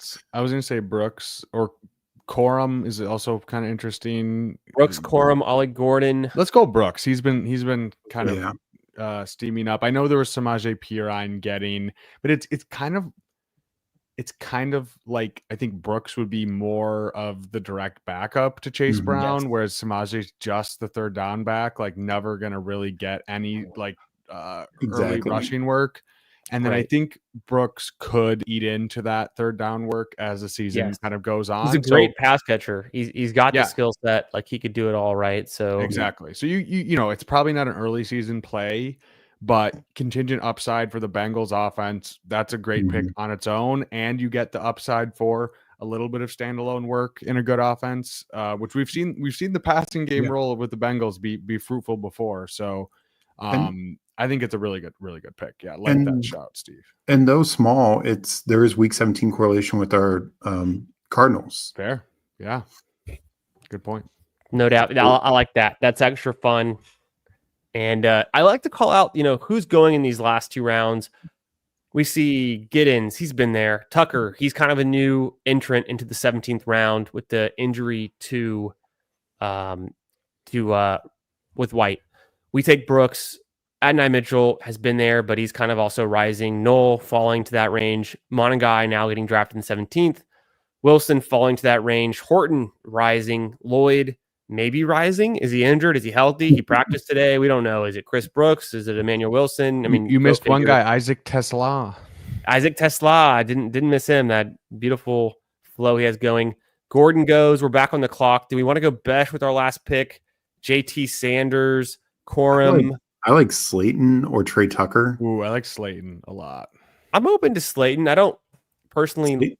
Slayton's one of my highest owned receivers. Let's do it for Steve, because this is a Steve draft. Let's get some Slayton. To me, what it comes down to is like, I don't know. He's a veteran. He's had some injured seasons, but maybe this is a good QB situation for him. Maybe it's the best QB situation he's had ever or in a while. So I can come back to it. But at the end of the day, it's like Neighbors is the #1 target earner in the entire National Football League. Sure. Wan'Dale Robinson wasn't a slouch, although he didn't do much with it last season. Maybe it's something that a healthy Slayton comes back and earns some more targets. But I'm just been a little bit underwhelmed with like the perception versus the reality of what Darius Slayton's been for fantasy for the last 3 seasons or 2 seasons even. I guess my take on it is, Slayton was a 5th round pick from Auburn years ago. And the Giants every year up until this year took a wide receiver in the top 3 rounds, and only Malik Neighbors was able to outproduce him. Not Wan'Dale, not Tony, not Hyatt, he just dunked on all of them. And sure, he did have a couple injuries a couple years ago, but his average is like 700 yards, 5 touchdowns. That's what some of the worst quarterback play you'll ever see. And I actually think Russ is a really good fit for him. Per game, I believe he had higher points per game than Wan'Dale last year because Slayton did miss a couple games. But, I just think Russ with the deep ball is a really good fit for Slayton. And they gave him good money. He got like $12 million a year. So, yep. I'm with you, Steve. I think he's not the same athlete as Pierce and huge spikes that we've seen, but I think a similar type of play where you're just getting right. You're just hoping for 2 touchdowns in week 15 through 17 to help you sneak through somewhere. And yeah, we haven't seen him do it because the quarterback situation has been so rough the last few years, but early on in his career, he was a big touchdown guy as well. So I definitely think in the 18th round, he's a smash there. So yeah, I'm with you on that. I love it. Interesting things here in the 18th round. Besh is now an 18th round pick. That's kind of new to how he's been drafted all summer. I remember opening day, Best Ball Mania, I drafted Jack Besh at pick 133. Today he goes pick 214. Trevor Etienne going in their 18th round. I think it's a very savvy pick. We almost took Trey Tucker. We took Darius Slayton. I like your commentary on him, Steve. So I'm, you're getting me to come around there. And we do have, as Anthony was saying in the chat, we have the team level correlation with the Giants. So that doesn't hurt either. That's kind of a nice little point, nice little finisher there. One player that I was never in on and didn't want to take would be Michael Wilson. Starting to sound like Zay Jones is going to beat him out for that 2 wide spot. And then we see, and he never gets drafted. So I moved him into my actual rankings. I think he's worth drafting in the 18th round. We didn't do it here. We didn't need to, but I think more than none is justifiable. Other players here, we see Troy Franklin going in the 18th round. He often goes undrafted. Mike Gesicki falling to round 18. I don't know how often that happens, but he's always drafted, it seems. Yoshivas gets drafted, and then, which is, here or there, whatever. John Mechie getting drafted in this one, pretty rare event. I can't really speak to Mechie and seeing a path for him. I honestly think he gets cut before the cut down. So I'm not here to call, whose picks are right and wrong, because I can't predict the future, but I've been following John Mechie and the Texans for a number of years, and he just can't earn targets. It's unfortunate. He had the cancer diagnosis, all the things he's gone through. I pull for him as a human, but as a fantasy football pick, I just have a hard time seeing it. Maybe he ends up on a better team, though, a better situation. I don't know. Yeah, I could see that. But no, I agree. He's, the Texans' 5th wide receiver, I don't think is somebody we're looking to draft. Yeah.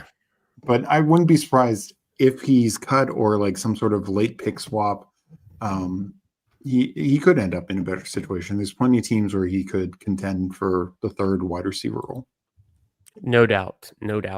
Before we get into this team review, the saucing of Justin Bruni's team, and another best ball draft coming up soon, I wanted to remind y'all to check out Steve's socials below. You guys already follow. You guys have already subscribed to the Fanspeak Network. But in case you're new here, in case you're watching this in the future, go check out the Fanspeak Network. Steve's putting out a lot of good content. His team that they have over there, they've got best ball drafts all the time live on stream. They also have a premium Substack subscription that I'm a subscriber to. I highly recommend it. Great articles published weekly. There's stuff coming out all the time. Rankings you can use in best ball. Go check it out. Make sure you hit the like on the stream while you're here. Make sure you're subbed here as well. Sub to Bindles' channel, also linked in the description. And appreciate y'all being here, getting ballsy on a Monday night. Without further ado, let's get into the segment. Everyone's wondering, the question everyone wants to know. It's kind of the highlight of the ballsy streams. It's kind of our flag plant, one of our segments. Besides the ballsy take of the week, it's something that we have to ask every single guest. And we're about to get into it with Steve. You guys know what it is if you've been here before. Let's hit the brand new clip. I don't think we've rolled it yet. Let's roll it. Round 1, fight. Question is, Steve, pancakes or waffles? Go waffles. Any elaboration here? Definitely if it's a Belgian waffle, I think that helps quite a bit. Any favorite toppings on a waffle? Just maple syrup? You like to spruce it up a little bit with anything? Yeah, every now and then adding something more, but syrup and butter, I think is don't mess with the classics, and I just think it's a little bit more unique. Like pancakes are they're great, but waffles, particularly Belgian waffles, I think are a little cut above. Waffles, higher ceiling play. Exactly. Shoot for upside always. We love to hear it. Love it. There's no wrong answer, but there is a right answer. It's waffles. Waffles are the best. And here we go. We heard it from Steve first. The Belgian waffles, the classic style, butter, some syrup. Can't go wrong. A brunch classic. Let's review this team, and then we'll see if we're going to be taking home the $2 million first place grand prize in this Best Ball Mania 6. We can celebrate it by eating some waffles. We'll split them. We'll split the pot. We'll split the waffles. And Steve, do you have a favorite brunch spot, or like does a place come to mind for you when you think about waffles? A place or a person that makes waffles? What I would say is, like, if you can find, don't have much near around me, but like a good like diner type, like more hole in the wall type that makes their own waffles, like that's where I want it. I got one for you. If you're ever in Houston, next time you're around, Victor's Delicatessen. It's a one of one mom and pop shop. It's Italian, but they do a big brunch, and incredible, thick, crispy, hot, fresh Belgian waffles, the way that you described. It's a good place to get them. And they got everything. They got it all. They got, the meats, the cheeses, the cheesecakes, all the good stuff. Classic brunch option off of 1960 in North Houston, about parts where I grew up. Pretty much a classic Sunday brunch spot. Pretty hard to get in. You got to wait. There's no reservations. Typically a 30-minute wait at least. That's how you know it's good. Yeah, that's the spot. That's a good spot. Bindles, how about you? You got any spots by you that you like? Any brunch spots you're hitting up these days? Oh man, I don't have a spot here in Detroit. There's a place called Original House of Pancakes, but they do have waffles as well. Lots of breakfast food in general. But yeah, huge portions. They have Dutch babies. They have crazy omelets with like 7 eggs. It's OHOP. I've heard of IHOP, but you've got OHOP over there. OHOP, yeah. There's I think it's a chain, but it's not like a I don't think it's a national chain, but those lines on a Saturday morning are absolutely insane. Probably more than 30 minutes. You say 30 minutes, probably more like an hour, but definitely well worth it. I've gotten some hungover lunch or breakfast and brunches there, and it definitely hits the spot. Incredible. The chat, they're chiming in. Chicken and waffles, crispy bacon. Yes, sir. I'm in. Guys, I gotta head out, so I apologize for cutting it short. But Steve, your wealth of knowledge, great guy. Always appreciate your content and your vibes and everything you bring to the space. So thanks so much for hopping on with us. Of course. And I will see you around in the streets. Absolutely. Catch you later, Bindles. Thanks, Bindles. Have a great night, guys. Peace. We will continue on. Let me see. I've got the 2 set up here. Let me figure out if I can do it real quick.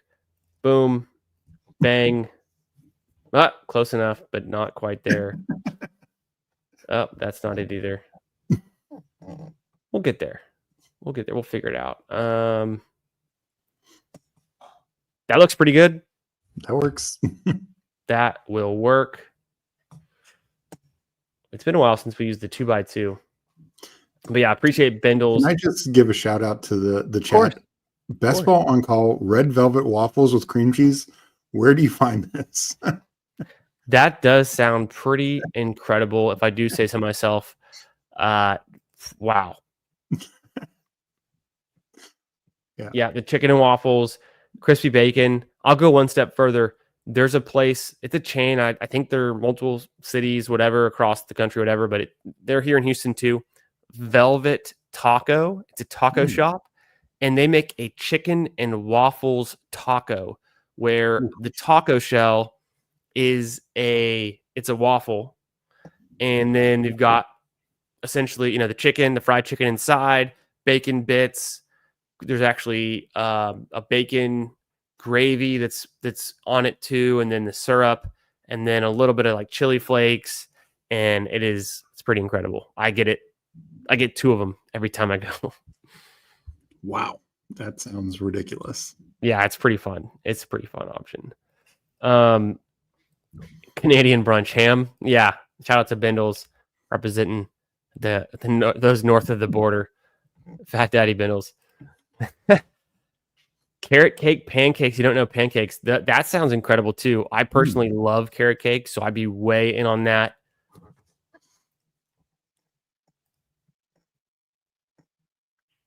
Wow. There we go. Tagged him on Twitter. We'll pull that up in a minute if we can. Steve, have you been to the crepe place in OC? I don't think so. It's been a while since I've been to Ocean City, but I don't believe so. Ocean City, I'm not familiar. Where is that? There's two of them. There's one in Jersey, but I'm pretty sure Justin means the one in Maryland. I was going to say Jersey, but I assumed because you're in Maryland that it would be. Yeah, I'm in Virginia, but Justin lives in Maryland. And gotcha. Well, but you're pretty. Are you pretty close to DC in general? Yeah, I'm about a little over an hour away from DC. Okay, I mean, but the traffic. I mean, an hour. That's depends on the time. But you're on the Virginia side. I knew that. I knew that. Very good. Very good. Let's do a little. Let me see. Let me edit this.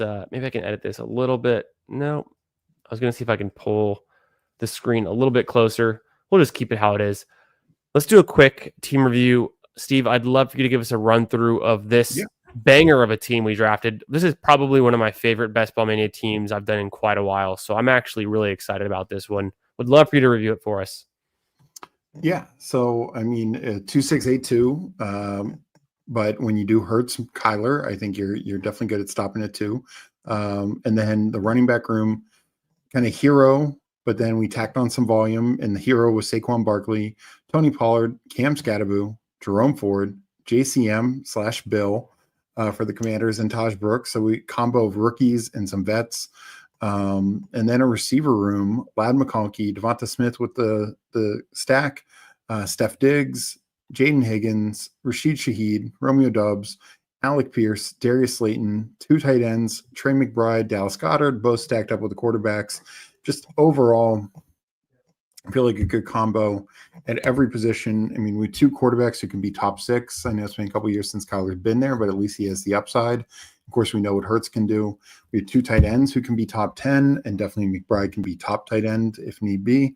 Running back room, even going hero, I think it's really good. And the receiver room. The receiver room is strong. I mean, kind of anchored with Ladd and Devonta, but I don't think there's a weak link on this team.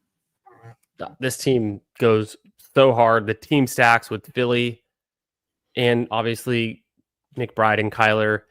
We've got a bring back for that game week 17. We've got bring back for week 16 for Philly and actually week 15 for the Cardinals also. Mm-hmm. There's a bunch of minis in here. I mean, I'm sure we could count up a few of them, but this just feels like a really strong team. The draft capital allocation, the veterans, the rookies, the solo, the onesie positions. I can't remember a time that I've had, a McBride, Goddard, Hurts, Kyler combo in a Best Ball Mania or really in any tournament. It feels incredibly strong. I guess I would think, Hurts gives us such a high floor that then it just allows us to say, maybe Kyler can give us some big spike weeks because really we're banking on Hurts hitting the lineup every single week. We did spend some draft capital on Kyler, but because he fell a little bit and we had the stack, couldn't resist, right? It was just too easy.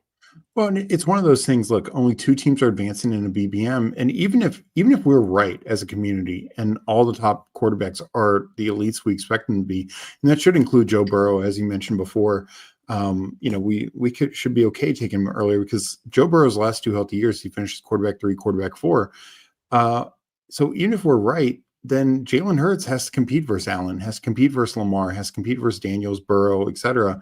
So Murray can help do that. He can help ensure that we are, even if Jalen is quarterback 2 or 3, our team combined can be better than the Allen team, can be better than the Lamar team. So I don't mind it in that sense. Like we still want to win the position. Yeah, totally.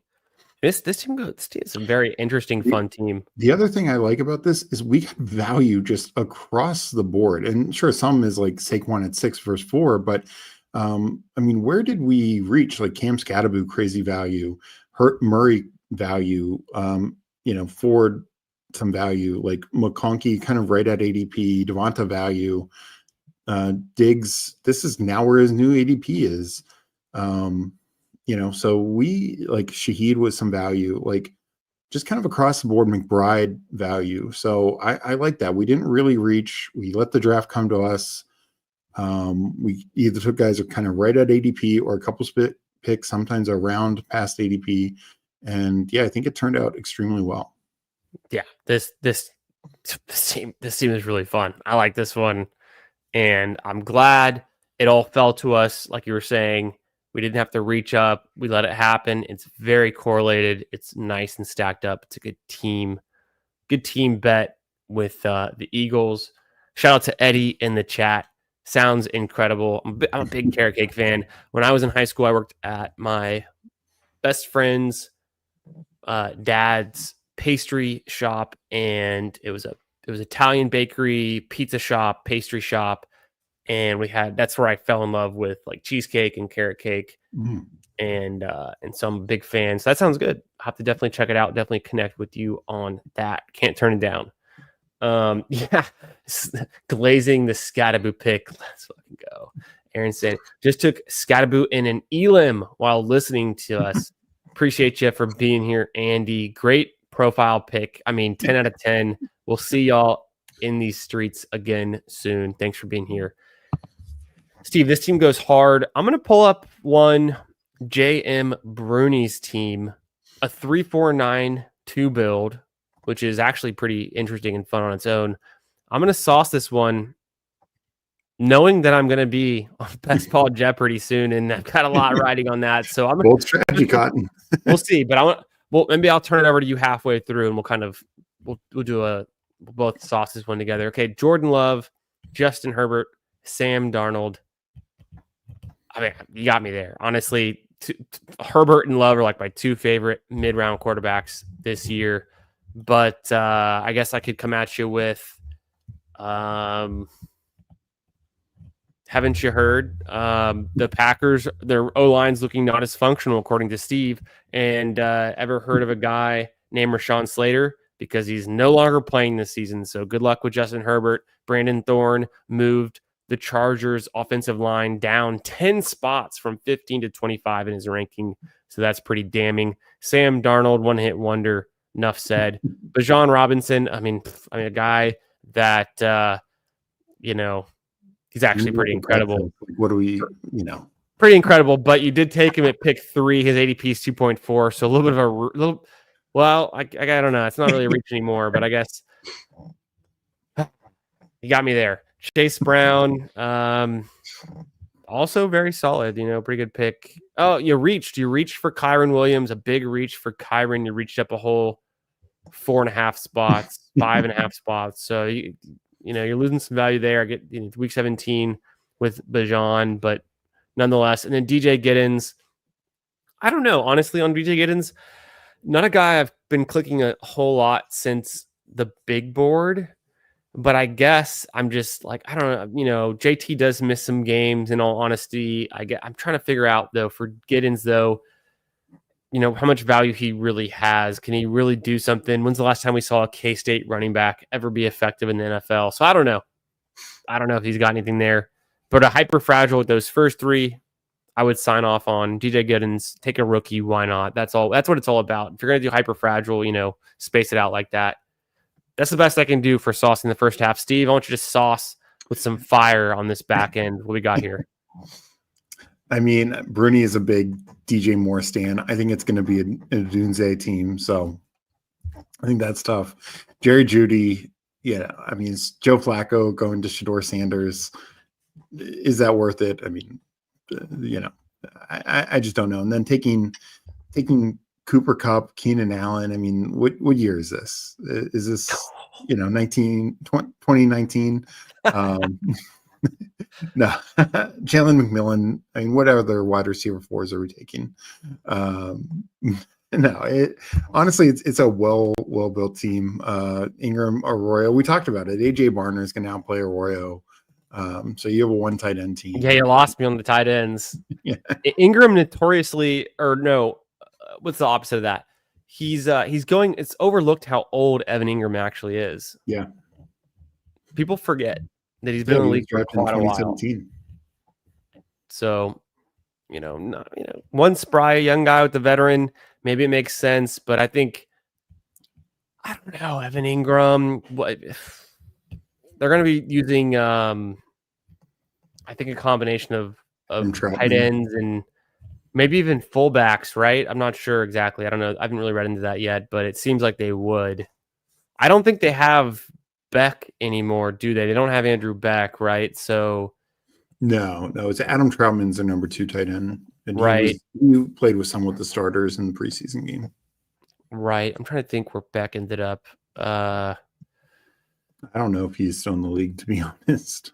Yeah. He was getting some play in the preseason. I was looking into it. He's a Texas guy. I mean, we can look it up real quick. Let's see. Because I was curious about it because I was thinking like, could he actually get some run as more than just a fullback and kind of a limited snap guy? Oh, he's on the Texans. Go figure. That's why I knew. I guess he's on the Texans right now.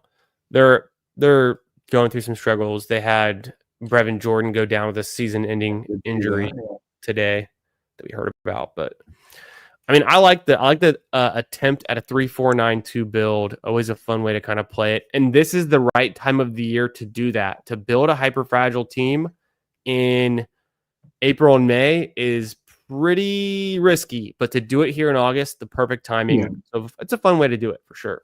Yeah, I mean, like I think hyper-fragile, you did 4 different buys, which is the way to do it. I do worry about a guy like Giddens because his value is really going to be tied to JT's missed time, which JT has missed time the last 3 years. But so you could just be a 3 running back team for essentially the entire year. That's the risk you run. Usually with hyperfragile, you like a guy who has at least some like usable, week in, week out value, even like a Jalen Warren type. Right. But I mean, overall, he took 3 running backs with early Bijan, Brown, and Kyron. So those guys could just be the hammer. That could be enough. True. Steve, what do you say we rip into an Eliminator draft? I've been trying to get some volume up on these, and I feel like it's the right time to do it. Are you down for one of those? Yeah. No, I mean, I haven't been taking a lot of Eliminator because I've been waiting, just because now is the time to start doing it with injuries, the suspensions, because so much has changed. Just simple things, even like Khalil Shakir, potentially missing 1 or 2 weeks to start the year. Like, we should dock him a couple of rounds for sure. Yeah, that's a good point. What I'm doing now, I'm downloading your Eliminator ranks. I actually have your Eliminator ranks already loaded, but I just realized I think they're like probably 2 or 3 weeks outdated from the last time I uploaded them into the Eliminator. So let me just do this super quick. I'm going to upload the rankings for the NFL Eliminator season, upload the CSV. And shout out to the Fanspeak Network Premium Substack subscription, where I have access to Steve's rankings, Meg's rankings, and all of the great content they're putting up on the website. So I've uploaded, boom, it worked, saved, we're good. We're going to enter into an Eliminator draft currently right now. So jump on in if you want to draft with us. This is the one format where we can all make it out of the first room. We can all advance, essentially. I mean, not all of us in reality, but 6 out of 12. It's hard to beat that, right? It's hard to get more friends and family to advance from a single room. Steve, walk us through kind of your rankings changes, maybe that you've updated recently. Is it really just the camp news and the injury news, or have you come to any other kind of insights or differences for this format? I mean, it's definitely based on like camp and injury news. I moved up. Like, there were some rookies that I was super low on because I didn't even, and this goes back even further. I've been steadily moving up, but like a Taj Brooks, before Moss got cut, I wasn't as high on Taj Brooks for Eliminator because even if he's the guy week 17, it doesn't matter, if you're out week 4. But now it does look like he could have at least a role. So I think he's at least draftable now. Other guys, even, and I will say in general, like rookies and these like totally contingent plays, I am generally lower on in Eliminator for that reason, because even if we are waiting for these post by rookie bumps, by the time it gets there, it might not matter. And a good example is last year with last year's exceptional wide receiver class.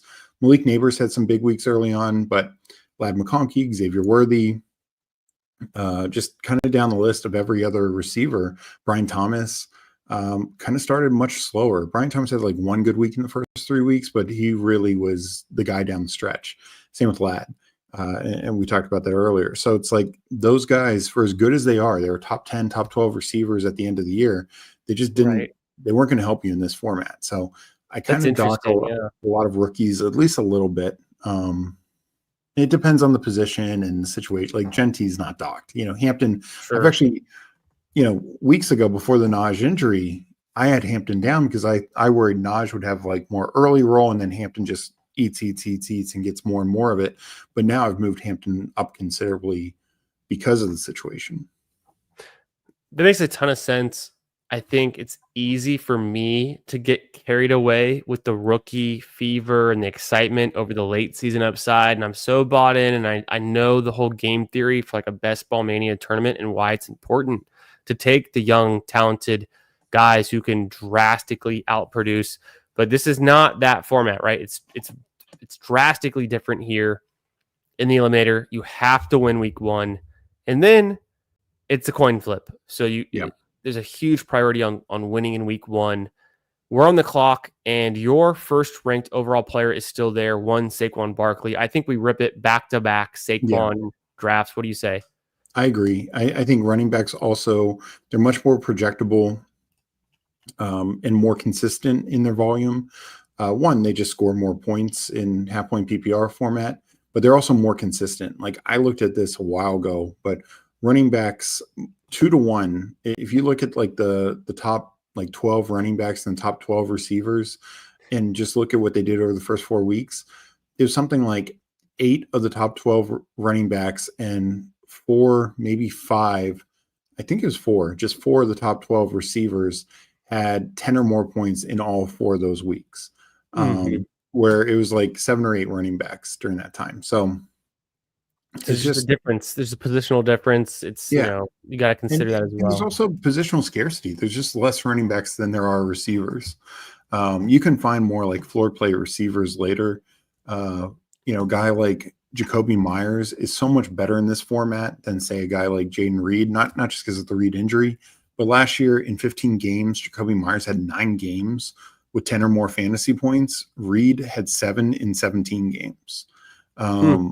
And that was, Jacoby Myers for the first half of the year was, first 4 or 5 weeks competing with Devontae Adams, and of course had Brock Bowers there. Terrible quarterback play. Everything was better for Reed. But they had similar fantasy outputs because Reed's 30-point games that he got last year don't mean much in this format. I'd rather have a guy who's gained 15 a week than a guy who gets 31 week 5 the next week. That's another great point and something to consider. I'm sure glad I have you to co-draft this team with me to help me focus on those kind of things that matter in this format. Shout out to, we got Jalapeno Jenkins in the 1 spot. We got Paul in the 3. I know we got Eddie in the 8 and Pat in the 10 spot. Thanks for drafting with us tonight, fellas. Hey, we can all advance out of this week 1 together. So let's have a good draft. Thanks for being here. Make sure you slap the like on your way in and make sure you're subscribed to the Fantasy Football Garage channel. We're going to be drafting best ball teams all summer with the Ballsy show every Monday night. You know where to find it. Steve, we're back on the clock. AJ Brown's there, Brock Bowers, McConkey again, Allen, Lamar. How you feeling? Kyron? I would probably go Bowers or Allen. I don't like doing team stacking as much, particularly early picks. Like if they're very spread out, that's different. But like we need our first and second round picks to kind of carry us. And I don't know if there's many weeks where they're both going to be, just insanely good picks. Yeah, that's interesting. I think it's all about the draft capital, right? Because part of me says I'd like to team stack as much as possible to carry the same bet week to week for that, this team outperforms this team this year, whether it's the Commanders in 2024 or which Texans in 2023, they're outproducing ADP, outproducing expectation across the board. The players are hitting. But I think what you said there is, you don't just want to be over reliant, because what happens in week one, the Eagles, don't go off. Two of our top picks are not hitting the lineup, which would be crazy. We're already dead then. But even if Barkley hits, maybe he has all the touchdowns and then there's nothing for AJ Brown. So it kind of makes sense. Before we get to this next pick, I think we're going to be on the board quickly. I'm going to switch it to all tournaments, and then I'm going to switch my weeks to 1, 2, and let me go ahead and take off 15, 16, 17, go 1, 2, and 3 on the overlay. Josh Allen's still there. Should we go ahead and get him, or are you interested in maybe T. Higgins? I'm fine with Higgins. Let's go Higgins, actually. Just to make sure we have another receiver that we feel good about. Yeah, I think Higgins, he missed time last year, but he was second in points per game. So we see that upside consistency. And it's not just, sure, he had a 40-point game, but he's going to get so many targets. They're one of the highest passing volume offenses in the league. Their defense, I think, is terrible. I mean, Tanner McKee was tearing them up in preseason. And I like the, to me, it's like projectable volume here. Sure. There begins to be a big drop off. There's one or two other receivers where I'd point to like similar projectable volume behind them, but there begins to be a kind of a big drop off. And I would agree. And same, Saquon, and that's why there's Bowers, because I don't necessarily love elite tight end in this, but Bowers is the type who can be just super consistent week in, week out. Well said. I think I really like the early season schedule for the players we've selected as well. Shout out to the Best Ball Overlay. You can use code GARAGE when you sign up for 25% off your premium subscription. Check it out. And what we did here is we filtered it to all tournaments for my exposures, we can see. And then for the schedule display, I went ahead and selected the first 3 weeks, which I think is probably the most important thing to consider besides these first week opponents. Saquon against Dallas. That seems pretty nice. T. Higgins at Cleveland. I would be neutral there, I guess. And then Brock Bowers at New England. Maybe neutral. I'm not really sure how to think through that fully. I'm not all the way there yet on the week one matchups. It's still something I want to do more research on. Honestly, I envisioned the Eliminator being open after I had finished Best Ball Mania. And so I was intentionally thinking I was going to pivot, finish Best Ball Mania, and then do a bunch of Eliminators to fill the gap before the week one starting. It seems like almost certainly the Eliminator will fill before Best Ball Mania, won't it? Yeah, no, 100%. I mean, weekly winners are already filled. Eliminators can be next. And I just want to give a shout out to you. You talked about my data with Eliminator, but you were the first one right after this tournament came out. You had a nice Twitter thread about the Eliminator, the pros and cons of it. And I think that's important for people to keep in mind. Like, it's very hard to like expect late season runs. But if you get it, it can be very nice. There goes Adams. Are you cool with Worthy here? Maybe he gets an early season bump. Would you want to go with Mara? I'm good with Worthy here. Yeah. Because this is us taking advantage of the early. I mean, I think Worthy can be very good throughout the year. Sure. And sure, him and Higgins at the same bye. Look, if we get our team to week 10. If we make it to week 10, we're doing pretty good. Yeah. We'll figure it out from there. 100%. I don't love stacking up buys with early teams, like say week 5, week 6. But week 10, week 12, week 14, I'm okay. Yeah. Anything can happen. It's still a coin flip at that point in the draft. Let's make this next pick, and then we'll catch up with the chat. We got some questions and some comments in there we want to touch on. Let me let you look at the queue of the next players. How you feeling here? I think we just get our guy. Yeah, Joe Burrow. Yeah, don't try and push it.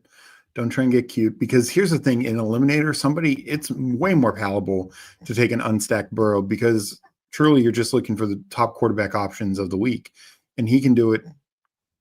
Because after week 1, week 2, if Burrow is QB1 and shirts with Chase or Higgins, if that guy, the guy you're facing is Burrow, you're losing points. Your quarterback's not gaining as many. But even if he doesn't have Chase, it's still viable to take Burrow in that, because we're not looking for like this massive certain week correlation, since we're in head-to-heads. But when you can stack up Burrow and Higgins, I think that's fantastic. Totally. I mean, I guess the ADPs, they are distinct. It's different in this format. So it might feel slightly different, taking Burrow in the 5th round, where we've been encouraged, or as a community, we've thought it's a good idea to push him to pick 70, 71, 72. I think the opportunity cost, like the difference is, it's not worth it to me. I want Burrow there with the stack with Higgins. Let's get this ship, moving. Exactly. Fast. Like us taking DJ Moore or DK Metcalf or even Harvey Flowers, like the guy we'll get coming back is going to be very comparable to them. And what it is like, yes, could DJ Moore be the wide receiver 1 on a given week? Sure. What are the odds that's week 1? Yeah. I don't know. What are the odds that we're even playing that guy that week? You know what I mean? Like, and honestly, because 6 move on week 1, there can be like some super team. Hopefully it's us, but let's say it's Eddie. Let's say it's, Pat Fantasy Dog Pound, and they just have some monster team that gets 190 points. Oh, okay. That's great. Do it this week, because we're getting, 6 teams advance. Like, we're not doing a head-to-head this week. So we could literally advance with 100 points total. Yeah. So that's the goal. Get out of week 1, have a good structured team, cover the bases, advance, and then it's head-to-head. You never know what you're going to need, but you'd want to maybe average a team that's, very high floor with the ability to spike for the volatility. So, I kind of think of a team that can put up anywhere from 130 to 140 points a week is probably going to be competitive. 100%. Laporta goes. I think I would have liked him. We're back on the clock here. ADP would have us taking a receiver. I'd probably go Caleb Johnson. I think we need running back help. Yeah, I'm cool with that. Otherwise, it would be, like Jones, because we see that Pollard, Swift, Montgomery are gone. Yeah. So I think it's a good call there to go ahead and take Caleb Johnson, a position we need. And then what comes back at wide receiver? Oh, I guess, we had Bauer. I keep forgetting we had Bowers, but I just think about Laporta in this range being a good value and a nice piece, but obviously we wouldn't have taken him. Yeah. We've got Laporta. So that's why I'm like, okay, we're, the 2 wide receivers. We do want to play catch up a little bit, but it does make sense to get Caleb Johnson there, because we're coming to kind of an interesting spot for running back also, where maybe the receivers are still very flat, like you were saying earlier. I mean, Adunze is there. There's Myers there. Adunze, we could go with Myers. I think is a great pick. I just mentioned him. Let's go Myers. Like, I think he's the wide receiver 1 on this team. Was extremely consistent. Even with Bowers. I don't mind, and this is where I mean about the difference in ADPs. Like, if Myers was, picked in the 2nd round or 1st round, then I think there's an issue. But we don't need I'm not expecting Myers. He had 1 20-point game last year. I'm fine if he doesn't score 20-point games. He can be our wide receiver 3 or flex most weeks, scoring like 12 to 15 points. Just gives us a very strong floor. Yes. Yeah. The draft capital is different here in round 7. We're betting on the Raiders being just a good team. You want pieces of their offense, their pass catchers. That's the thing. Bowers and Myers were both very fantasy relevant, with Aiden O'Connell and Gardner Minshew at quarterback, with just a horrendous offensive system. Let's see. Steve's thoughts on pairing quarterbacks with their respective starting or backup running back to accumulate. So I think it depends on the team, depends on the draft capital. Like, Cook and Allen, Hurts and Barkley, Lamar and Henry. I think those are all great. Some other ones, I think it depends a little bit more. Like if they're not gonna, throw the ball to the running back, then it's a little less, I think, valuable. I kind of like Herbert and Hampton.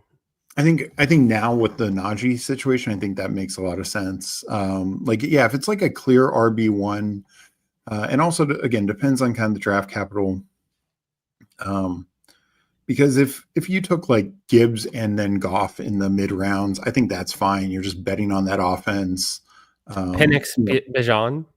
Yeah, Penix Bijan, Purdy with McCaffrey. Oh, yeah, of course.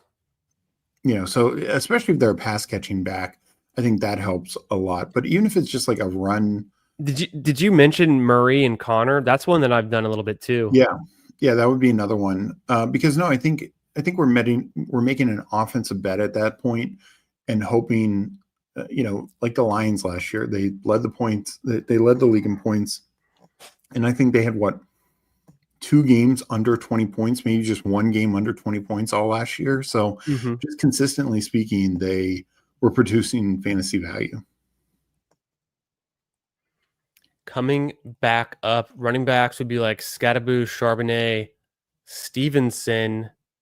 Otherwise, we're looking at the wide receivers, Reed, Higgins, Godwin, of course, the injury, but could come back soon. Tight end, like Higgins. Go Higgins here. Yeah. Reed. I don't think he's good in this format to begin with. Right. A little bit worried about the foot injury. Yeah. And I think Higgins is going to be a starter day one, and they're talking him up. We can only hope. Situation with Mixon, whether he's healthy or not healthy, they're probably going to need to throw the ball more early in the year. Yes, sir. Appreciate you being here, Chris B. Appreciate you all being here. Make sure you slap a like on the stream if you're coming in here, catching this Eliminator draft that Steve and I are ripping. We just finished a Best Ball Mania 6. We learned that Steve is a waffles guy. We've been talking camp news, Ballsy takes of the weeks earlier with Bindles. He had to sign off a bit early, although it is getting late on the East Coast. So I appreciate you guys being here. But yeah, thanks for tuning in. Make sure you hit the like. Make sure you're subscribed. Come say what up in the chat. And we're about to make this next pick, and then we'll catch up with y'all as well. Okay, do we consider another QB here? Do we feel pretty good with Burrow? I kind of like May. Yeah, that's what I was thinking. I know we don't have a stack yet, but we can find May, Charbonnet. I just think the problem I have with a guy like Charbonnet is too contingent. He's so contingent, and those backs, yes, they maybe utilize them a little bit more this year, but contingent backs are a tougher call in this format. That's true.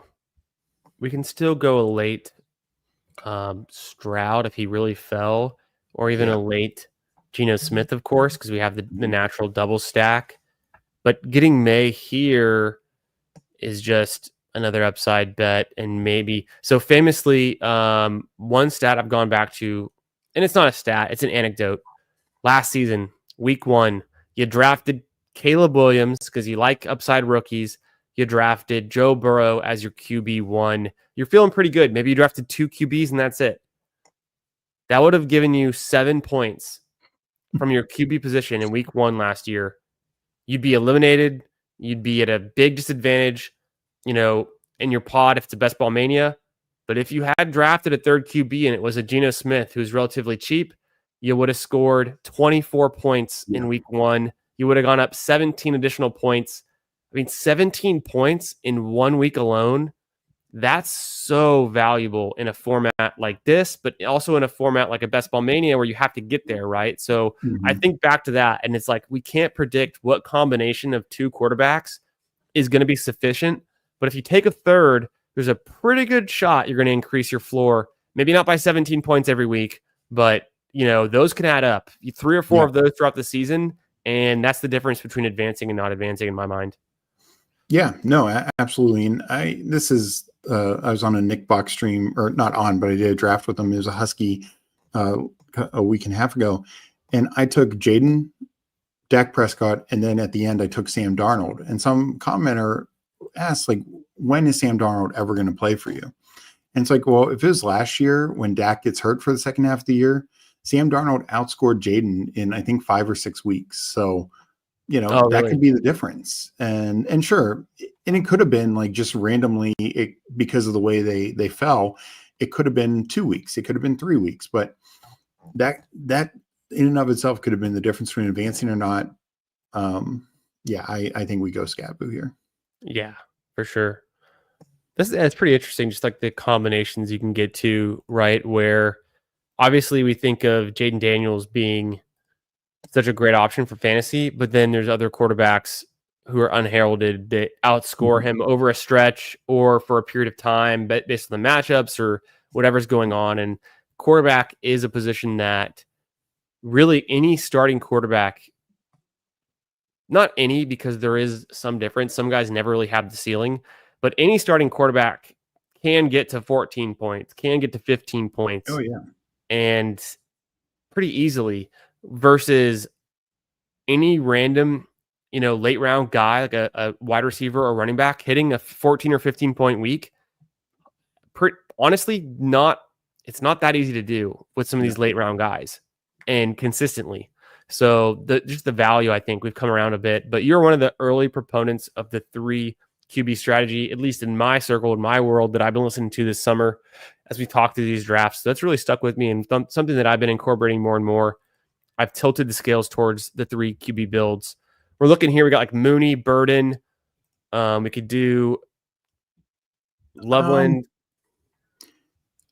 Loveland, and are you done at 2 tight ends with Loveland and Bowers? Maybe. Do you feel strongly about Mooney or Burden? Let's go Mooney. Sorry, I didn't get it in the last second. Worries. There's a chance he's still there. He is kind of falling like a rock in this format. No worries. Another guy I'd put in here would be Dylan Sampson. Just early season. Braylon Allen's another one I like. That's probably around later. But I guess we could have waited on tight end. I guess we could have waited on tight end. I like Loveland. I like to scoop him up. Yeah. I think he's going to be a really high floor guy. So I'm generally in Eliminator, the kind of classic 3-5-7-3. But with Bowers and Loveland, I probably would go just 2 tight ends and add to another position. I guess like you were saying, sometimes the rookies have a slow start. Maybe Bowers can counteract that for us. Mm-hmm. And then Loveland comes on strong late in the season with some big performances, enough at least to cover in week 8 for Bowers. And then any given week that maybe the Raiders aren't the offense, scoring a bunch of touchdowns. I think Bowers still covers us with his like reception floor. But so anyways, we're almost there at wide receiver. We definitely need some more depth. Running back wise, we can fill it up with depth too. And so I think being like a 3-6-7-2 build is where we're probably headed. That's ideal. Or a 3-5-8-2 kind of build, something like that. I'd probably lean 3-5 or 3-6-7-2. Yeah. Yeah, I like the way that sounds. Looks like we're going to be able to get one of Sampson or Allen. Do you have a particular preference at this point in time on one of these two guys? I would go Sampson. Yeah, Sampson. And then just looking at the board, make sure we're not overlooking anything else. I think that feels pretty good. See if Douglas might still be there with our next pick. Yeah. Could be a nice option here. Sampson with the upside, hard to ignore. We have been hammering the rookies, which is one thing we said we weren't going to particularly do in an Eliminator format, but Caleb Johnson. What I will say is I think these are 3 rookies who, like Scatterboo is a little worrisome with the early season injury. And that's why I do think we need to probably have 6 running backs. And Caleb Johnson, I know he played in the preseason game, stuff like that, but I just think his touchdown upside is really strong. The coaching staff keeps calling him the workhorse. I think we should listen to that. I think that's, kind of what he can be. Any thoughts on Terry McLaurin? Peppers is thinking, Jalapeno Jenkins, aka Peppers, is thinking that he might be falling in draft. People think he's not playing week 1. I think it's just a contract holdout, right? So I think he will play in week 1. Yeah, I think they get it done. I will say in Eliminator probably would dock him slightly just because we've seen some guys have slow starts after holdouts. So, there is that to the point, and that's maybe one of the reasons why the Bengals have had slow starts in recent years, because they've had star guys holding out.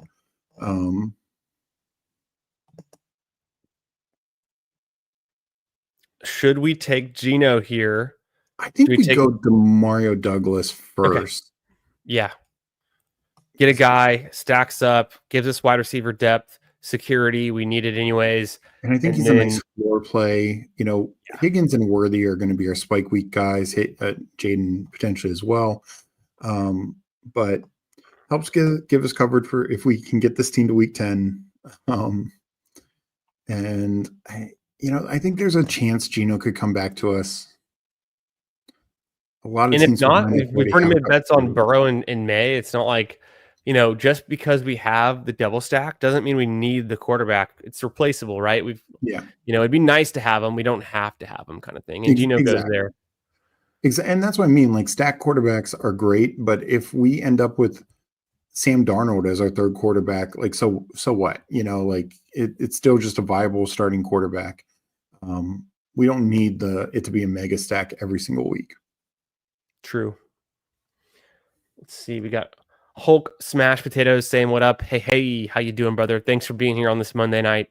Appreciate you stopping in. Chris B, shout out, talking about his strategy, some of the things he's learned from drafting with us, chilling with us. I would agree, 100% agree with what you're saying there. The Saints, they did that the first couple of weeks. They did. That also reminds me of week 2, Marvin Harrison Jr. I think it was week 2 when he put up his big first half and then kind of chilled. Yeah. How comfortable are you taking risk in early rounds, potentially reaching for high upside players or adopting unconventional strategies like zero RB? Steve, this one for you. So for Eliminator, I don't really think zero RB makes a lot of sense, because even when it hits, like, look, even last year, there was some zero RB type guys who hit, Rico Dowdle, Chase Brown, Bucky Irving.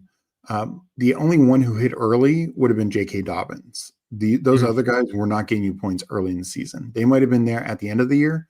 Bucky and Chase Brown were like 2 of the top 10 running backs, but early on, you're getting nothing from those guys. So you're probably just not advancing that team. Those could 100% be the week 17 guys you need, but you're just not there. Makes sense. But for regular formats, then I think we're back on the clock here. Would you want to grab that third QB now or push him? Let's do it just because there's some guys with one. Rodgers to go with Caleb, or do you want Darnold? Let's do Rodgers. Okay, I'm cool with that. He was, like I said, last year, he had.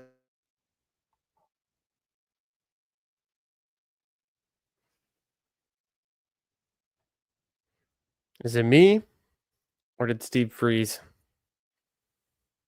I think Steve froze. I'm going to refresh my draft. I think he'll be joining us back shortly. We'll make this next pick. I'll try to mega mine and figure out what Steve would want us to do here with this next pick as we come up on pick 15 in this eliminator draft. We have 3, 4, 5, 2 build. I'm going to think that he would want us to go wide receiver. I'm looking at his ranks. Could be Alec Pierce. He's day-to-day with an injury. Could be Darius Slayton. I know he likes Slayton a good amount. Might want to bring him up. I don't see any obvious stacking partners at wide receiver. Tight end. Gesicki is there. Maybe I take Gesicki. He was thinking leaning 2 tight ends, so I'll push Gesicki. Running back wise, Steve was thinking, I don't know if Roschon's too contingent. Same thing with Dowdle. Some of these guys are contingent. I think what I do here, based on his ranks, if I'm not going to take one of the running backs, and I could, but I think maybe I get that 6th wide receiver. I'm a pretty big fan of Alec Pierce. I'm going to go ahead and let it hit on Alec Pierce, I think, and let's just hope he's not actually going to miss any time with the slight groin injury he's dealing with.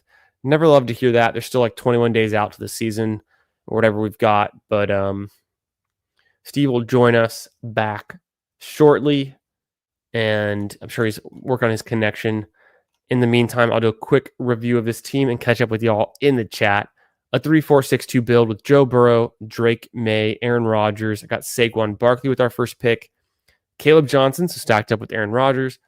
Scattaboo, Dylan Sampson, T. Higgins to go with Burrow. Xavier Worthy, Jacoby Myers, Jaden Higgins. Demario Douglas stacked up with Drake May. Alec Pierce, who I just took blindly, flying solo. Brock Bowers, Colston Loveland. Steve will join us back when he can.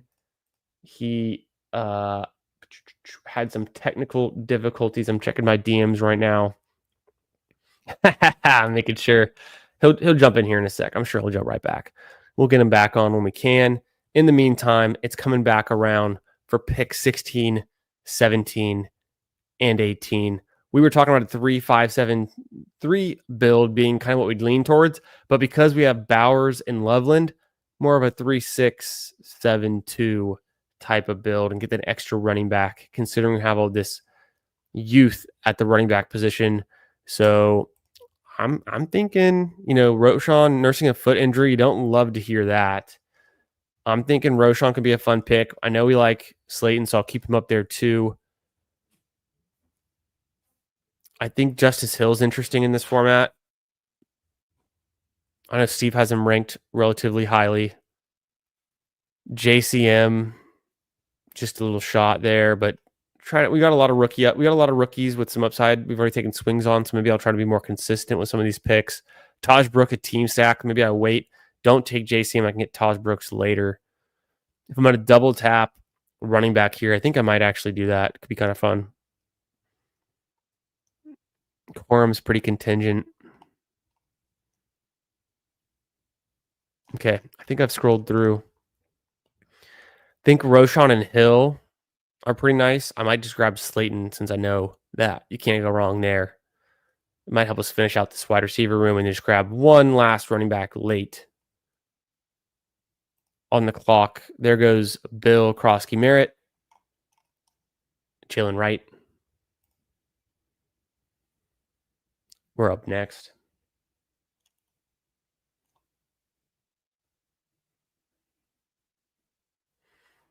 Shedeur Sanders goes in this one. Incredible. Round 16. Shedeur Sanders in an eliminator nonetheless.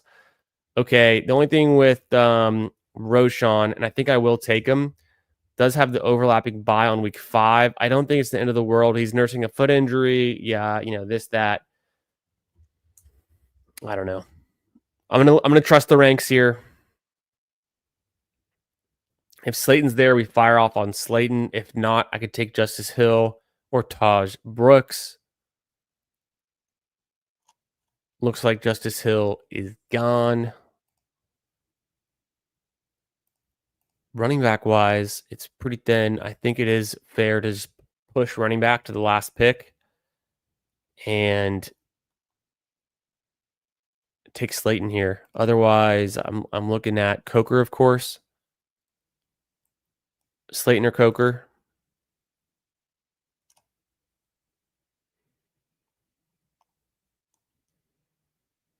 Okay, Coker goes. I'm going to take Darius Slayton. Let me just double check my wide receiver buys. Yeah, we're good there. And it's week 14 anyways. So let's hit it with some Slayton. Getting some of my guys that I know Steve likes.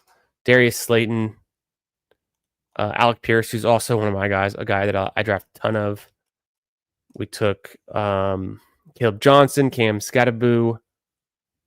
And feeling pretty good about this 3-5-7-2 build. Got the luxury pick with the last one. Most likely going to be a running back. So we'll see who's there with the very last pick in this draft. Some interesting selections with Shedeur Sanders going around 16. Let's see what you guys are saying. I mean, this draft is ripping. Everyone's just like clicking it. No one's bleeding the clock down. Yeah, Carlton is committing some crimes in this one. We looked through at his draft. Henry takes a bunch of receivers, gets Pollard, Mahomes. He's bringing guys up a little bit, takes a bunch more running backs. Carlton, it's not like he's drafting Shedeur Sanders. So Chris asks, are there any players I'm particularly high or low on compared to their current ADP? Yes, sir. Oh, I don't know how long Steve's been there. How long are you there for until I noticed? Like the last 5 minutes. Sorry, my computer. Really? You were down there for 5 minutes? I came in right when Shedeur Sanders was picked. Holy smokes. Snuck up on me. I guess I didn't look down. Jeez, my bad. No worries. Would you have taken Roshan or Slayton, or did I ruin it? No, I think those are fine. I heard you mention like Roshan is the same as Caleb, but that's fine. We got Saquon, we got Samson. So I think Roshan's a fine pick there. Steve was there the whole time. I just didn't add him on stage. I kept waiting for him to pop up on his own. Are you surprised though? When I'm usually solo drafting, I check the chat like once every 30 minutes. I get so far behind. I knew we were taking the 6 running backs, so I was like, okay, I'll just take Roshan, and we'll figure out the buys later. I was considering talking in chat, but then it's like, I don't know, that'll help me get in any sooner. Apparently not, because I have not scrolled down. Todd Brooks is still there. Do you think he has some value, or is there any other running backs you'd like to get here? I think I'd go Taj here, to be honest. I think he could have some early correlation, maybe not so much week 1, but I think he pushes P. Ryan for a role. I don't know how we ended up with this running back room, but Barkley, all rookies, 4 rookies, and Roshan, who's contingent on his own, but maybe has some goal line standing value. So I think this can work. Obviously, we need Caleb to not be relegated. We need him to earn the role soon and split right off the bat. But I think he can. I go back and forth. People tell me Jaylen Warren is good. I look at his stats. In my heart of hearts, I know Jaylen Warren's not good. Yeah, I'm with you. It's not that he's not good. It's just he's being overdrafted. I looked at this on stream the other day. Jaylen Warren played 15 games last year. Austin Eckler played technically 11 and a half, but 12 games last year. Guess who had more fantasy points? Both the RB2 on their teams. Austin Eckler had 12 or 15 more fantasy points. So almost a point per game more for Eckler. And I just think, and they're both, the reason I also use that comp is we always consider Warren always the next Austin Eckler, this 5'7" running back who, can just do it all, but he doesn't. Jaylen Warren has 5-6 career in 3 seasons touchdowns. Austin Eckler does that half a year. Yeah, just doesn't really do it for me most of the time. I don't know. I'm still not sure. Maybe the Steelers are just a team we don't want any pieces of. So maybe it's an exercise in futility trying to figure out the RB1 there. But bet on the rookie when you can. And then we've seen things from Jaylen Warren. The opposite side of the argument is, well, Jaylen Warren was injured last season and he was injured early in the season. He's a good pass blocking back, and Aaron Rodgers is going to need that and going to be checking down the ball a good amount. So if there's any knock on Caleb Johnson, maybe it's he's not as adept in picking up blitz coverages and reading the defenses, and maybe that's fair. I don't really know for sure, but those are just the things that I'm hearing about why the workload might be split differently than what I would expect for some.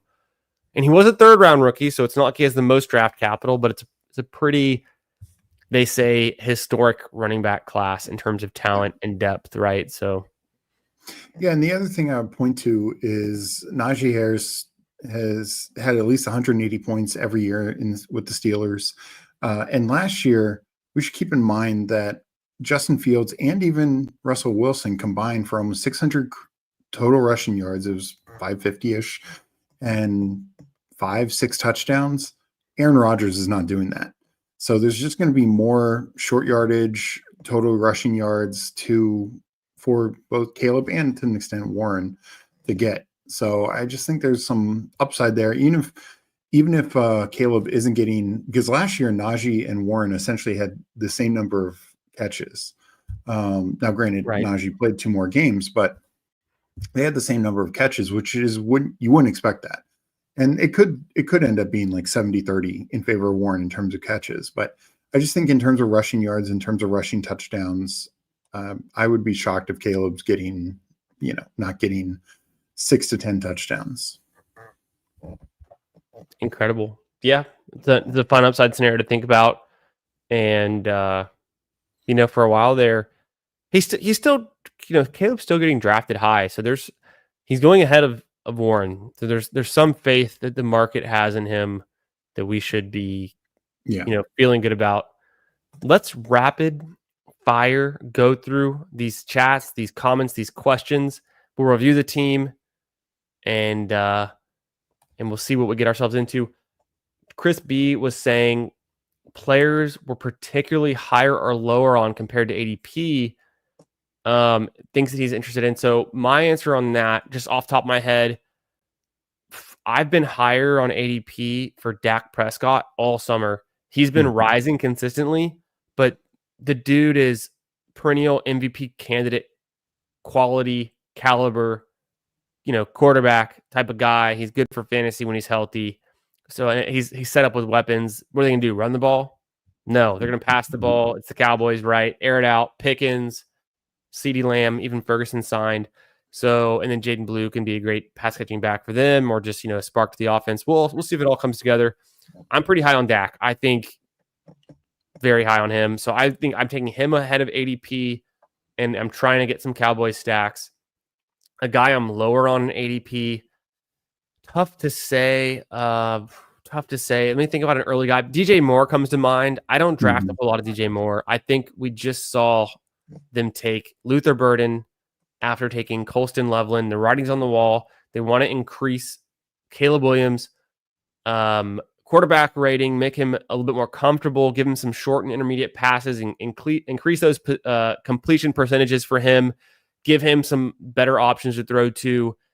And I think DJ Moore is part of the past, and they're moving on. They're moving to the future, Ben Johnson's offense. So that's just naturally, I've moved DJ Moore back a few spots, and it's pretty competitive in that round 4 of taking players you like. So I don't draft a whole lot of DJ Moore. How about you, Steve? Yeah, no, Moore is a good example because I think I'm ranked in regular like 50 something. So like essentially a whole round past ADP. Yep. And so I don't have a lot of them because I need him. I definitely need him to fall past his current ADP. But even when he falls to like 48, I don't feel great about taking him because I think he should be more like a 5th round guy.